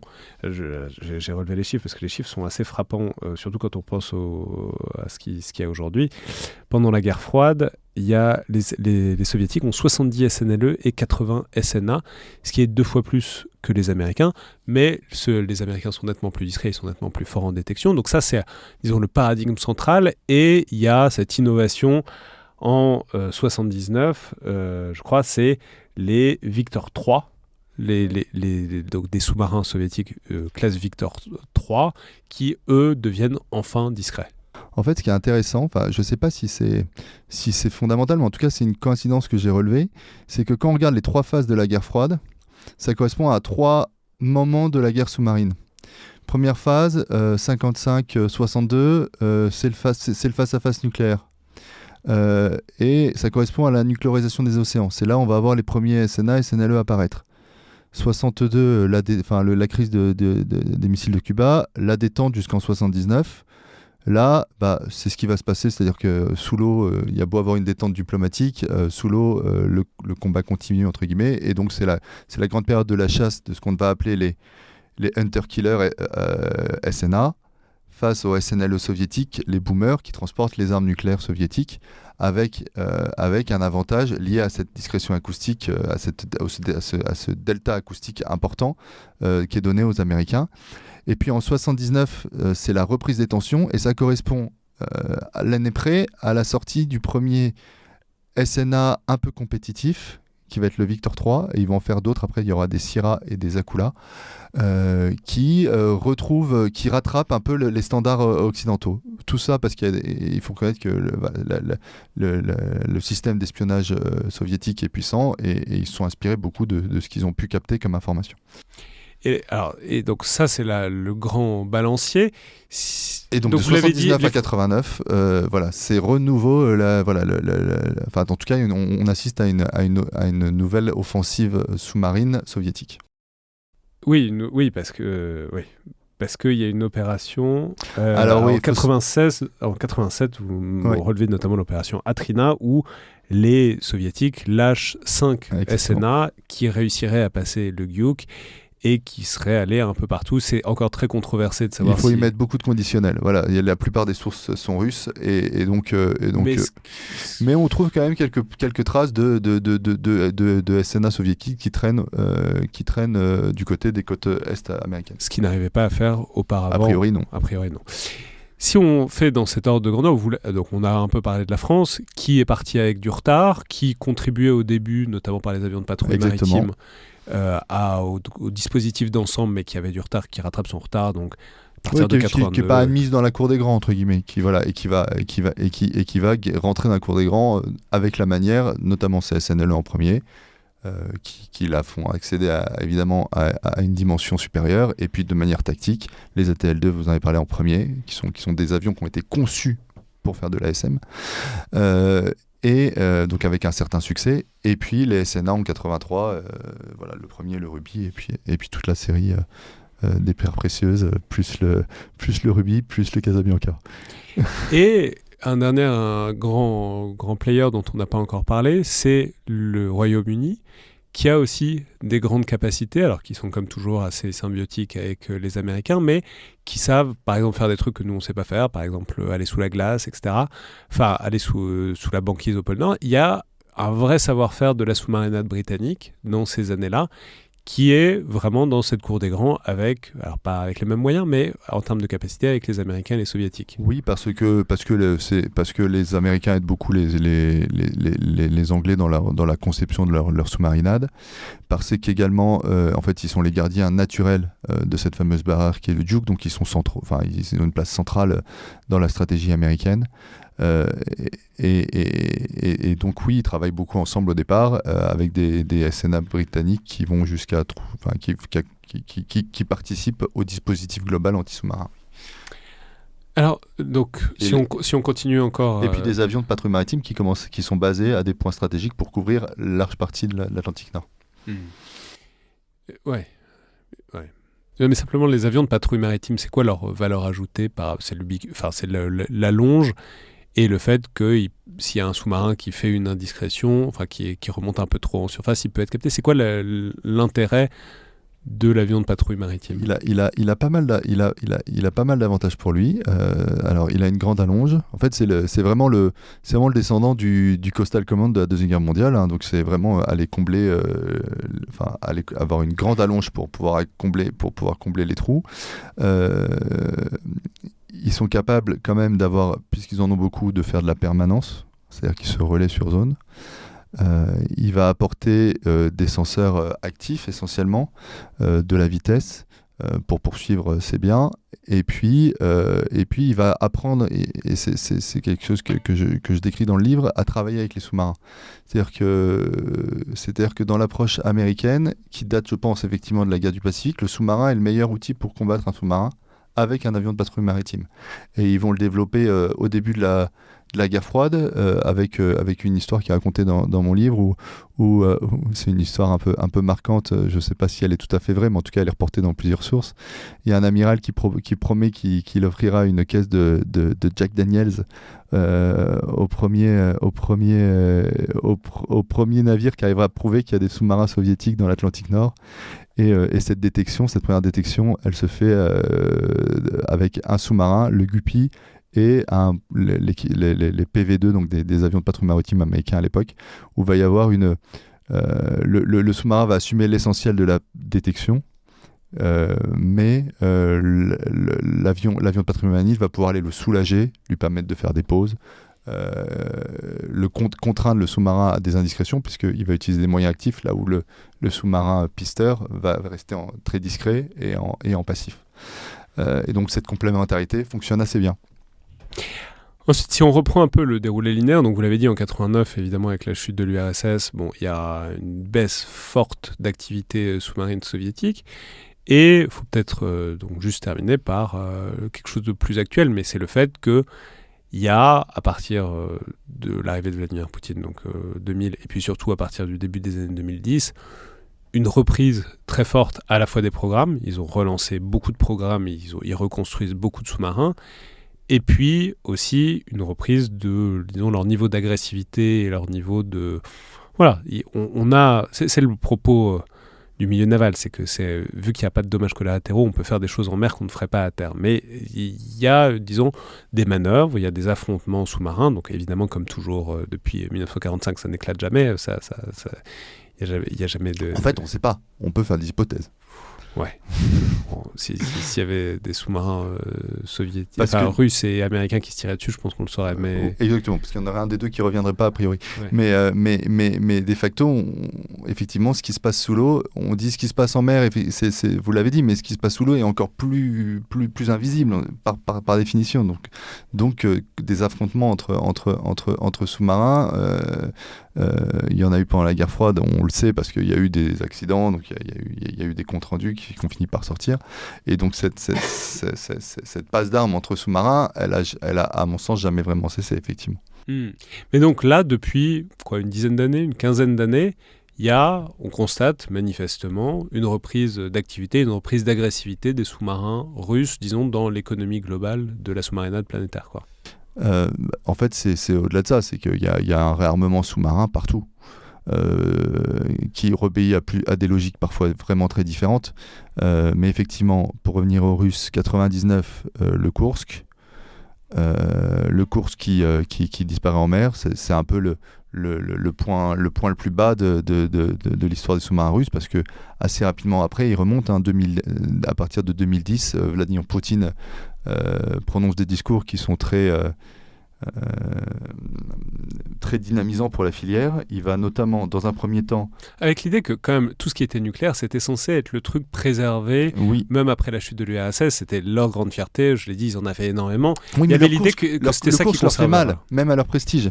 Effectivement, donc le course leur fait mal, et Vladimir Poutine, à ce moment-là, vient d'arriver à son premier mandat, et je pense vit assez mal cette situation. C'est ce qu'on voit quand il refuse l'aide occidentale, il n'en était pas question, en tout cas au début, et puis bon, ça conduit au drame qu'on connaît, qui a touché beaucoup d'ailleurs les sous-mariniers en général. À chaque fois qu'il y a un accident de sous-marin, de toute façon tous les sous-mariniers se sentent un peu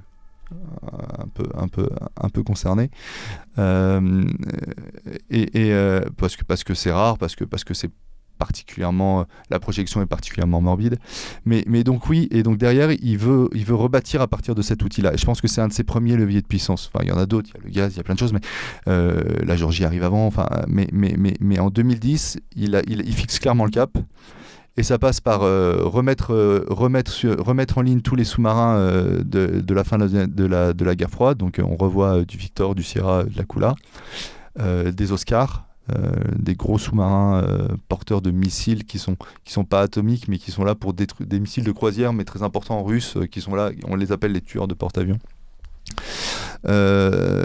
Et puis assez rapidement ils remettent les planches, enfin ils avaient arrêté des projets qui vont remettre tout de suite en marche, et c'est les Yazen et les Borei qui après donc les Yazen c'est des SNA, les SNLE, les dernières qui ont pris un peu de temps à mûrir, mais qui aujourd'hui sont opérationnels.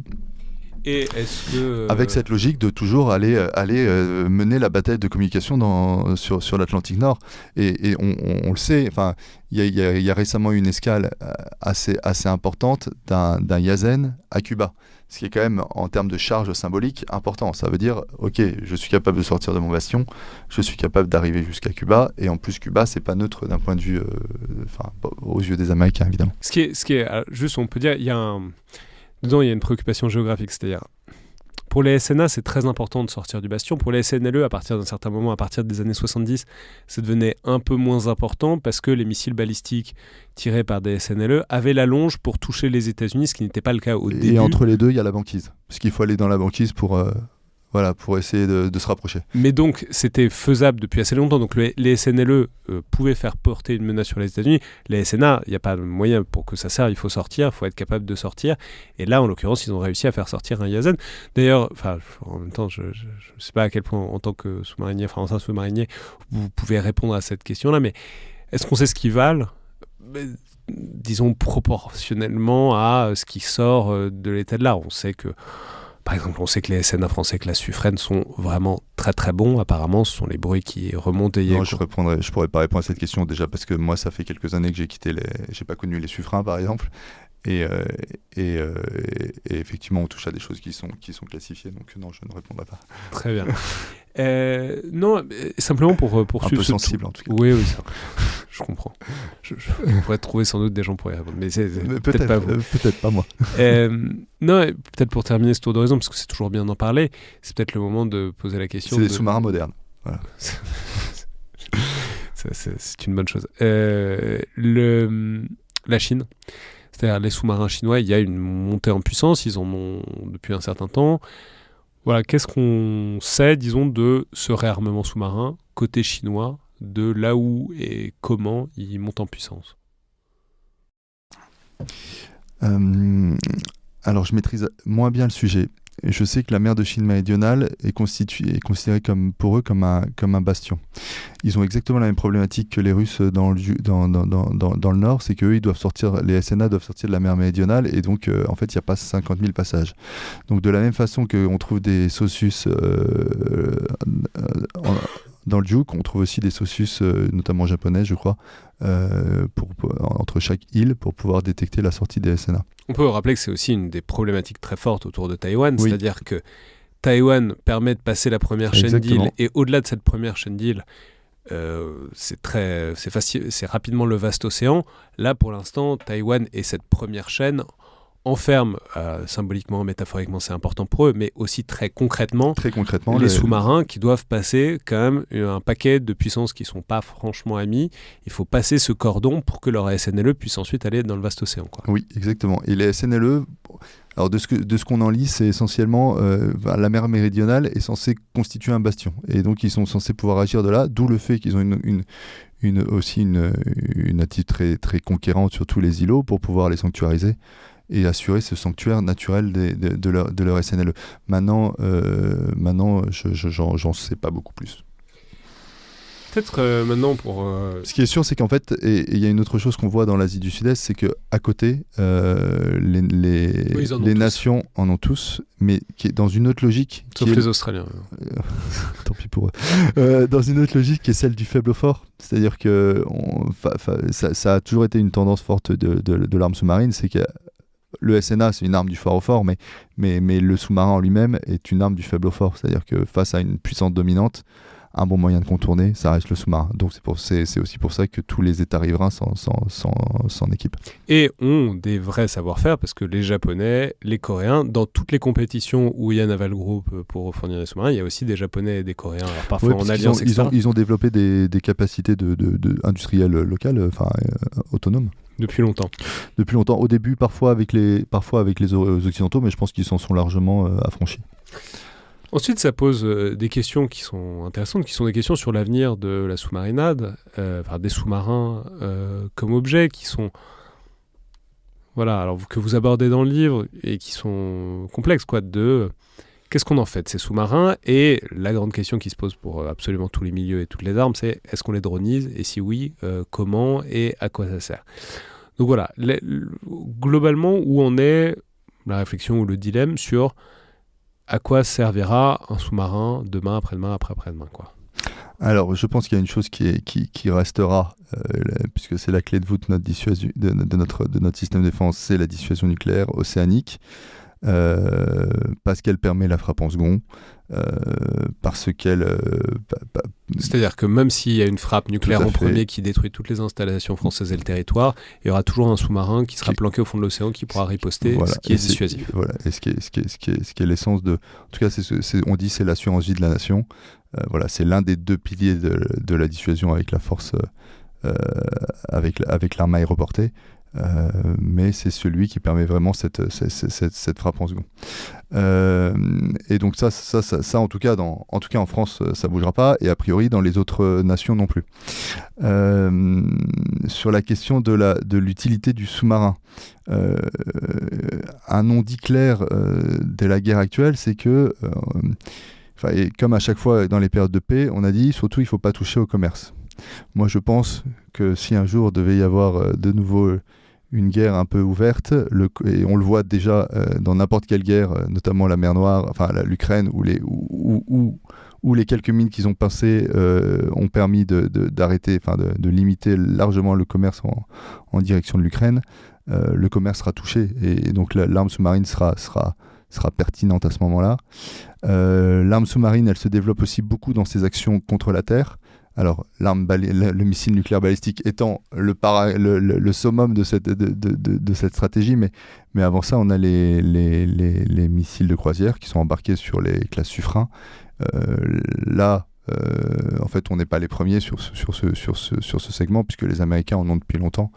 On n'est pas les premiers à tout point de vue, parce que non seulement les Américains en avaient bien avant, mais surtout ils en ont bien plus. Bien plus, ils en embarquent bien plus, ils ont la capacité de les tirer par des tubes verticaux, là où nous on a conservé l'idée de les tirer par des lance-torpilles, qui limitent de facto la taille de la salve.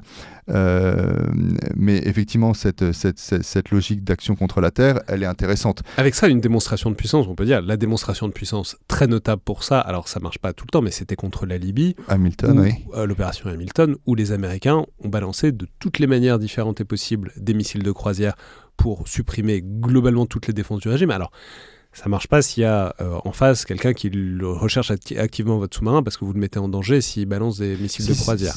En fait, il apporte quelque chose que n'ont pas les autres moyens, parce que nous aussi, en fait, on a exactement cette capacité de tirer par tous les moyens, aériens, surface, sous-marin. C'est que il est plus discret, donc en théorie, il s'approche plus. Mais on le met en danger s'il tire un missile parce qu'il va forcément y avoir une indiscrétion. Il faut qu'il soit, enfin c'est toujours pareil, effectivement un missile qui sort de l'eau ça fait de la fumée, ça marque une position mais ça dure pas très longtemps.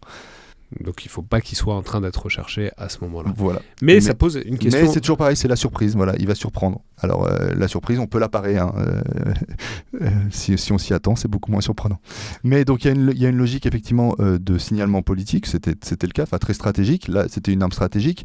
En France, ça l'est encore beaucoup. Mais néanmoins, il y a quand même on voit avec la guerre en Ukraine, le missile de croisière, c'est quand même descendu d'un certain niveau de contrôle. Et aujourd'hui, c'est une arme qui est très opérative, voire qui est même très tactique. Et donc ça, il n'y a pas de raison que cette tendance-là ne nous affecte pas. Mais ça pose une question très centrale qui est celle de la place symbolique et opérationnelle des sous-marins dans la guerre navale, c'est-à-dire à quel point est-ce qu'on les intègre. On l'a dit, il y a toutes ces spécificités du milieu qui font que ça ne sera jamais un navire comme les autres pour le meilleur et pour le pire. Mais la question, c'est à quel point est-ce qu'on réussit à l'intégrer dans une manœuvre d'ensemble. Le truc que vous relevez, qui est une réflexion bien connue d'Hervé Couto-Begary, c'est le fait que, franchement, vu le nombre de sous-marins qu'on peut se payer pour le prix d'un porte-avions, est-ce que ça vaut pas le coup de sacrifier l'un pour l'autre, etc. Sauf que l'un fait... Enfin bon, bref. Mais ça pose la question de est-ce que ça a du sens, cet espoir, cette chimère, cette idée que le sous-marin pourrait être au centre d'un dispositif naval, d'une escadre, comme l'est un porte-avions aujourd'hui, avec beaucoup moins de vulnérabilité et beaucoup plus de surprises. Moi, je ne le crois pas. Je ne le crois pas parce que un autre classique de la guerre navale, c'est de dire qu'il n'y a aucune arme qui est occultée par la suivante et qu'en fait, elles ne font que s'ajouter les unes aux autres. Donc, je vois mal le sous-marin prendre la place du porte-avions. Si c'était pas tout à fait votre question, j'en suis conscient. Non, mais parce que c'est autour d'une notion que vous relevez, qui est la notion de capital ship, qui est présente depuis le XVIe siècle au moins. C'est qu'est-ce que c'est que le pion dominant qui domine tous les autres et par rapport auquel tous les autres se comprennent. Exactement, et s'alignent. Aujourd'hui, le porte-avions, il a cette capacité à jouer sur d'autres registres de la guerre qui sont liés à sa visibilité essentiellement et sa puissance déclarée. Là où le sous-marin aura toujours, même si effectivement il peut jouer un peu sur le registre de la diplomatie, et je l'explique pas bien dans mon livre, mais c'est pas sa spécificité principale. Donc toute la registre de la conflictualité basse, il n'est pas tellement fait pour ça. Lui, il est là pour faire de la haute intensité ou alors de l'hybride. Mais il n'est pas là pour faire de la gestion de crise, de la diplomatie ou un signalement stratégique. Enfin, clairement moins fort pour ça. Donc voilà, il n'a pas la même réactivité, je pense, parce que cette rupture des communications, elle est réelle, elle est toujours réelle. On peut mentionner qu'il se trouve qu'il n'y a pas si longtemps, j'étais sur un bâtiment de la Marine nationale. Il y a un truc qui m'a beaucoup frappé, que vous racontez dans le livre, mais que je n'avais pas souvent entendu, c'est que vraiment, dans une opération entre plusieurs navires, mais même avec des aéronefs, tout se passe par un chat. Tout se passe sur un ordinateur, c'est vraiment un chat, mais comme à l'époque, je sais pas, de Caramel ou de MSN, quoi, c'est vraiment, les gens écrivent des trucs et c'est un chat en ligne, en direct. Et tout se coordonne comme ça, c'est un échange d'informations très très rapide quand même. Au-delà de la radio, parce que ça permet d'avoir des traces, ça a plein d'avantages. Le fait est qu'un sous-marin... En fait, il y a moins de distorsions possibles. Il n'y aura jamais un sous-marin dans un chat. C'est pas possible en termes de niveau d'échange d'informations. Alors c'est possible, mais pas en permanence. Si, c'est possible, bien sûr qu'il peut relier un chat, mais quand il est à l'immersion périscopique, et donc pour être à l'immersion périscopique, il sacrifie un certain nombre de ses atouts. Il peut pas combattre et être à l'immersion périscopique. Enfin, ça paraît difficile. Donc le fait qu'il trouve sa place aujourd'hui de mieux en mieux dans des dispositifs, parce qu'il est quand même capable d'échanger des informations et des informations, la suite antennaire et de logiciels du sous-marin suit celle des forces navales, et donc il est tout à fait en mesure d'utiliser la plupart de ce qu'on appelle les services IP de base, qui permettent d'échanger rapidement des informations. Néanmoins, il lui faudra toujours une certaine autonomie, des zones à lui où il peut travailler sans être pris pour un autre, sans être dérangé aussi, où il est autonome, parce qu'on ne peut pas piloter un sous-marin comme on pilote une frégate de défense aérienne. Mais juste, vous n'avez pas répondu sur la question de la dronisation. Oui, et c'était le dernier sujet. Alors moi, je suis assez partagé sur la dronisation sous-marine. Quand j'ai écrit ces lignes, c'était déjà il y a quelques temps. Il y a quand même quelque chose qui est réel, c'est que pour faire de la dronisation, il faut avoir des échanges de données en permanence, ou alors on fait de la robotisation. Ce qui est un peu différent, c'est-à-dire qu'avoir des armes autonomes et intelligentes. Parce que le drone sous-marin, il a contre lui que le milieu est très abrasif. Il tolère pas la moindre défaillance. C'est vrai aussi du milieu aérien, on pourrait dire. Mais en plus, il est abrasif. Que pour emporter des charges utiles intéressantes, il faut que l'objet soit suffisamment gros. Il faut qu'il ait aussi suffisamment d'endurance, parce que la force du sous-marin, c'est de rester, c'est pas forcément pas de rester 24 heures, c'est de rester plus longtemps. Et donc, et surtout la question de l'interconnexion, comment il s'interconnecte avec tout. On a vu, pour intercepter des signaux intéressants, il faut des senseurs qui sont assez grands. Une flûte sismique, ça fait plusieurs centaines de mètres de long. Alors, on peut interconnecter des senseurs pour faire un réseau, pour essayer d'obtenir le même effet. Néanmoins, ça ne sera pas de l'immédiateté, il y aura forcément un délai de traitement. Mais j'ai quand même vu, donc je suis plutôt dubitatif. J'aime bien en revanche l'image, puisque ce qui marche bien c'est le filaire, y compris sous l'eau, et qu'on y revient d'ailleurs je crois sur les conflits modernes, parce qu'on se rend compte que le spectre électromagnétique est tellement brouillé que le filaire fonctionne assez bien. Et là on imagine facilement, et de la même façon on imagine bien un sous-marin porteur d'effecteurs qui serait dronisé, assez autonome, capable de se déployer plus loin, mais tout ça commandé par un sous-marin qui assure la permanence sur zone.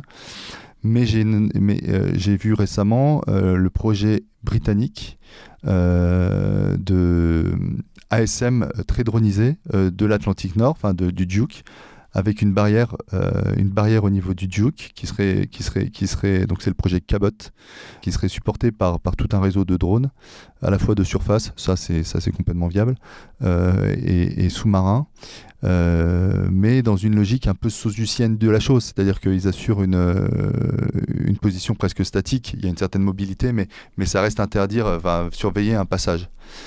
Et d'ailleurs, le chercheur anglais qui s'exprimait du Russie là, disait que les éléments que je mets en avant sur, en fait, il y a quand même des problèmes énergétiques, comment on fait pour les tenir longtemps sous l'eau, et de capacité des senseurs qui restent réels. Donc je pense qu'il y a forcément, et on le voit notamment dans la guerre des mines, avec une dronisation profonde, donc ça veut dire que la couche d'eau n'est pas réfractaire à la dronisation. C'est-à-dire la guerre des mines, c'est le fait que les chasseurs de mines sont en train d'être dronisés à très grande vitesse, parce que c'est étant quand même une activité dangereuse par nature, vaguement dangereuse, c'est quand même toujours plus pratique de ne pas mettre des bons hommes sur ces navires. Enfin bon, bref, il y a toujours une place pour l'humain, notamment chez les plongeurs des mines, mais bref, c'est quand même avantageux dans ce truc-là de ne pas mettre des humains. Voilà, donc on peut droniser des choses. Ensuite, pour avoir des effets offensifs, etc., c'est plus compliqué. Exactement. Donc tant qu'on reste sur de la surveillance, il y a sans doute quelque chose à faire. Maintenant, voilà, le sous-marin autonome capable de mener la guerre sous-marine, je l'écris comme ça, je pense qu'il n'est pas encore sur la planche à dessin, mais les choses évoluent très vite, et c'est toute la difficulté de la prospective. Et non, je peux signaler, on avait fait un épisode en partenariat avec Naval Group sur leur usine de Toulon, où ils expliquaient leurs réflexions sur les drones navals. Il y a un truc très intéressant avec... on pourrait dire la même chose par rapport aux missiles aériens, qui étaient déjà dans une certaine mesure une munition téléopérée, parce qu'il y a déjà une capacité de décision. Il disait, en fait, c'est la même chose avec les torpilles. Les torpilles, depuis longtemps, elles sont intelligentes et elles sont capables de prendre des décisions toutes seules, parce que pour être capable de percer un brouillage, de repérer un truc, de repérer leur cible, en fait, il y a déjà un niveau d'autonomie de la torpille depuis assez longtemps sur lequel on peut bâtir. Et c'est exactement le même argument, en passant, quand on parle des robots tueurs, etc., ça fait très longtemps qu'on donne déjà à des objets aériens la capacité de décider de se détonner ou pas pour percer des leurres ou quoi. Effectivement, voilà. Quand on voit une torpille moderne, on ne sait pas quelle est la frontière entre la torpille moderne et le drone, effectivement. C'est-à-dire que oui, il y a encore un fil, mais elle emporte des capacités, tant en termes d'information que d'action, et d'allonge aussi. qui sont intéressantes et qui pourraient rentrer dans cette logique de dronisation, mais elle s'est faite naturellement parce qu'on l'a pas appelé comme ça. On l'a pas appelé comme ça parce qu'on en a toujours eu. Oui, bah oui, depuis les torpilles qu'on apprenait à détonner par proximité d'un champ électromagnétique, c'était déjà dans une certaine mesure une version de ça. Peut-être pour terminer... C'est une évolution, c'est pas une révolution, peut-être. C'est comme souvent dans le domaine naval. Je pense que la vraie révolution de l'ensemble de l'arme sous-marine, c'est pas tant le sous-marin en lui-même, même s'il vient faire une rupture, mais elle est tellement lente qu'elle peut être absorbée, c'est la propulsion nucléaire, qui vient apporter vraiment quelque chose de supérieur à l'arme. Et pour terminer, pour conclure, j'aurais aimé dire quelques mots d'un... Alors, il y a des trucs, il y a plein de... C'est un livre très riche, je l'ai dit au début. Il y a plein de parties donc on n'a pas abordé, notamment il y a plein de pans de la stratégie navale sous-marine qui est toute la deuxième partie de l'ouvrage qu'on aurait pu détailler infiniment. Mais il y a une partie, je m'en voudrais de passer dessus. C'est tout ce qui concerne la sous-marinade au sens du facteur humain, de ce microcosme qu'est la sous-marinade. Alors, je sais pas, je peux vous demander de la présenter comme ça, mais c'est un peu brutal à blanc. Mais par exemple, il y a plusieurs, vous notez, alors je sais pas si vous trahissez, des coutumes qui sont propres aux sous-mariniers, qui sont intéressantes et que je trouve assez révélatrices. Par exemple, vous dites quelque chose qui se fait dans certains sous-marins français, alors je sais pas si c'est une tradition qui s'amenuise ou si c'est des particularismes locaux. Vous dites, quand on passe la surface, quand on entre en plongée, on enlève les grades. On enlève les galons. Non, je pense pas que je trahisse quoi que ce soit, d'autant plus que je me suis quand même entouré pour écrire ce livre et que de nombreux sous-mariniers y ont contribué. Mais c'est un truc que j'avais jamais entendu. Cette idée que le côté égalisateur de l'expérience sous-marine fait qu'on oublie les grades, même si on les oublie pas fonctionnellement. J'ai voulu parler du facteur humain comme une force tactique. C'est-à-dire que je savais pas comment en parler dans mon livre. Vous avez dit, il y a une partie qui est très tactique, l'autre qui est plutôt stratégique. Et entre les deux, j'ai voulu mettre du facteur humain parce que je pense que c'est une vraie force. On a parlé des forces apportées par le milieu, par l'arme, par la technique. Mais on a aussi des équipages qui sont un peu particuliers, qui vivent une vie un peu particulière, notamment par l'omniprésence du danger, par le fait qu'il y a une solidarité qui est vrai en général dans la marine, mais qui est exacerbée sur sous-marin. C'est-à-dire que tout le monde dépend de l'action du plus petit d'entre nous. C'est-à-dire qu'en cas de voie d'eau, s'il y a une vanne à fermer, si c'est le matelot qui est le plus près et qui sait qui doit la fermer, s'il la ferme pas, on y passe tous. Ce qui veut dire qu'on a un socle commun qui est très riche, qui est très technique, qui est très exigeant. Et contrairement à beaucoup d'autres endroits, contrairement à ce qui se fait ailleurs dans la marine, on distingue pas tout de suite, par exemple, un OPS d'un énergue. Alors je vais juste détailler. Les OPS, c'est les officiers qui conduisent les opérations depuis le central opération ou depuis la passerelle. Et les énergues, c'est ceux qui conduisent la machine. Donc dans le cas d'un sous-marin, la centrale nucléaire, puis la machine. Et souvent, il y a une scission forte. Sur sous-marin, la formation de base est la même. C'est-à-dire qu'un mécano connaît la base des opérations et un opérationnel connaît la base des mécaniques. Pourquoi ? Parce qu'on est assez interchangeable. Parce que si c'est moi qui passe devant la fameuse vanne au moment où il faut la fermer, si c'est un officier qui le fait, c'est lui qui devra la fermer. Et donc ça nécessite, ça impose une exigence commune qui est assez élevée, qui est remise en question chaque année, puisqu'on doit progresser, on doit apprendre plus. Et si on ne progresse pas, on sera remplacé. Parce qu'on ne peut pas tolérer du fil de milieu de pas maîtriser, tout simplement. Parce que la sécurité de chacun, on est truc. Le milieu sous-marin, la psychologie du sous-marinier est basée sur certains grands dilemmes. C'est que la mer, les abysses sont à la fois ce qui le protège et ce qui peut le tuer. Que la machine, c'est-à-dire l'engin sous-marin, est vraiment ce qui va le protéger. C'est sa carapace, c'est sa maison, Et donc l'individu s'efface devant la machine. Quelque part, on agit comme des organes de la machine, comme des engrenages de la machine. C'est souvent vrai des armes très techniques, hein, c'est vrai aussi dans la marine, mais c'est exacerbé aussi sur sous-marin une fois de plus. Et donc effectivement, ce qui est reconnu par-dessus toute chose sur un sous-marin, c'est la compétence. Si je retrouvais là rapidement la citation, il y a la citation il y a un jeune officier allemand qui raconte sa première arrivée sur un sous-marin que je trouve assez fort. Donc c'est un jeune aspirant qui débarque et il dit: le commandant s'adressa à nous en ces termes: vous représentez à ce bord ni plus ni moins que des héros. Le plus jeune des matelots en sait plus que vous. Il est un membre utile de notre communauté. Vous, par contre, n'êtes que des poids morts d'inutiles consommateurs d'air respirable. Il s'agissait de nous mettre au courant. Chaque tuyauterie avait son utilité particulière. Il fallait savoir d'où elle provenait, où elle se dirigeait et quel était son rôle. On nous fit ramper sous les dalles d'acier du parquet, nettoyer les cales, afin d'exécuter tous les travaux les plus malpropres que l'on puisse imaginer. Le fier uniforme d'enseigne fut bientôt oublié. Nul ne portait de signe distinctif de son grade. Alors, à quoi bon de ces longues études? Il s'agissait d'en repartir à zéro. Et en fait, c'est toujours assez fondamental dans l'arme. Donc, effectivement, la compétence prévalant, les différences hiérarchiques ont tendance, non pas à disparaître, mais à s'estomper. Voilà. Merci beaucoup, Tanguy Pelletier-Doisy. C'est donc je rappelais les références de ce livre aux éditions Pierre de Taillac, Invisible et silencieux, une histoire de la guerre sous-marine. Merci beaucoup. Merci monsieur. C'était donc Le Collimateur, un podcast produit par Alexandre Jublin et distribué par Binge Audio. Comme d'habitude, tous les remarques et commentaires sont bienvenus par mail sur les réseaux sociaux, sur les outils d'Apple Podcasts, de Spotify ou de YouTube où les épisodes sont en vidéo. Merci à toutes et tous et à la prochaine fois.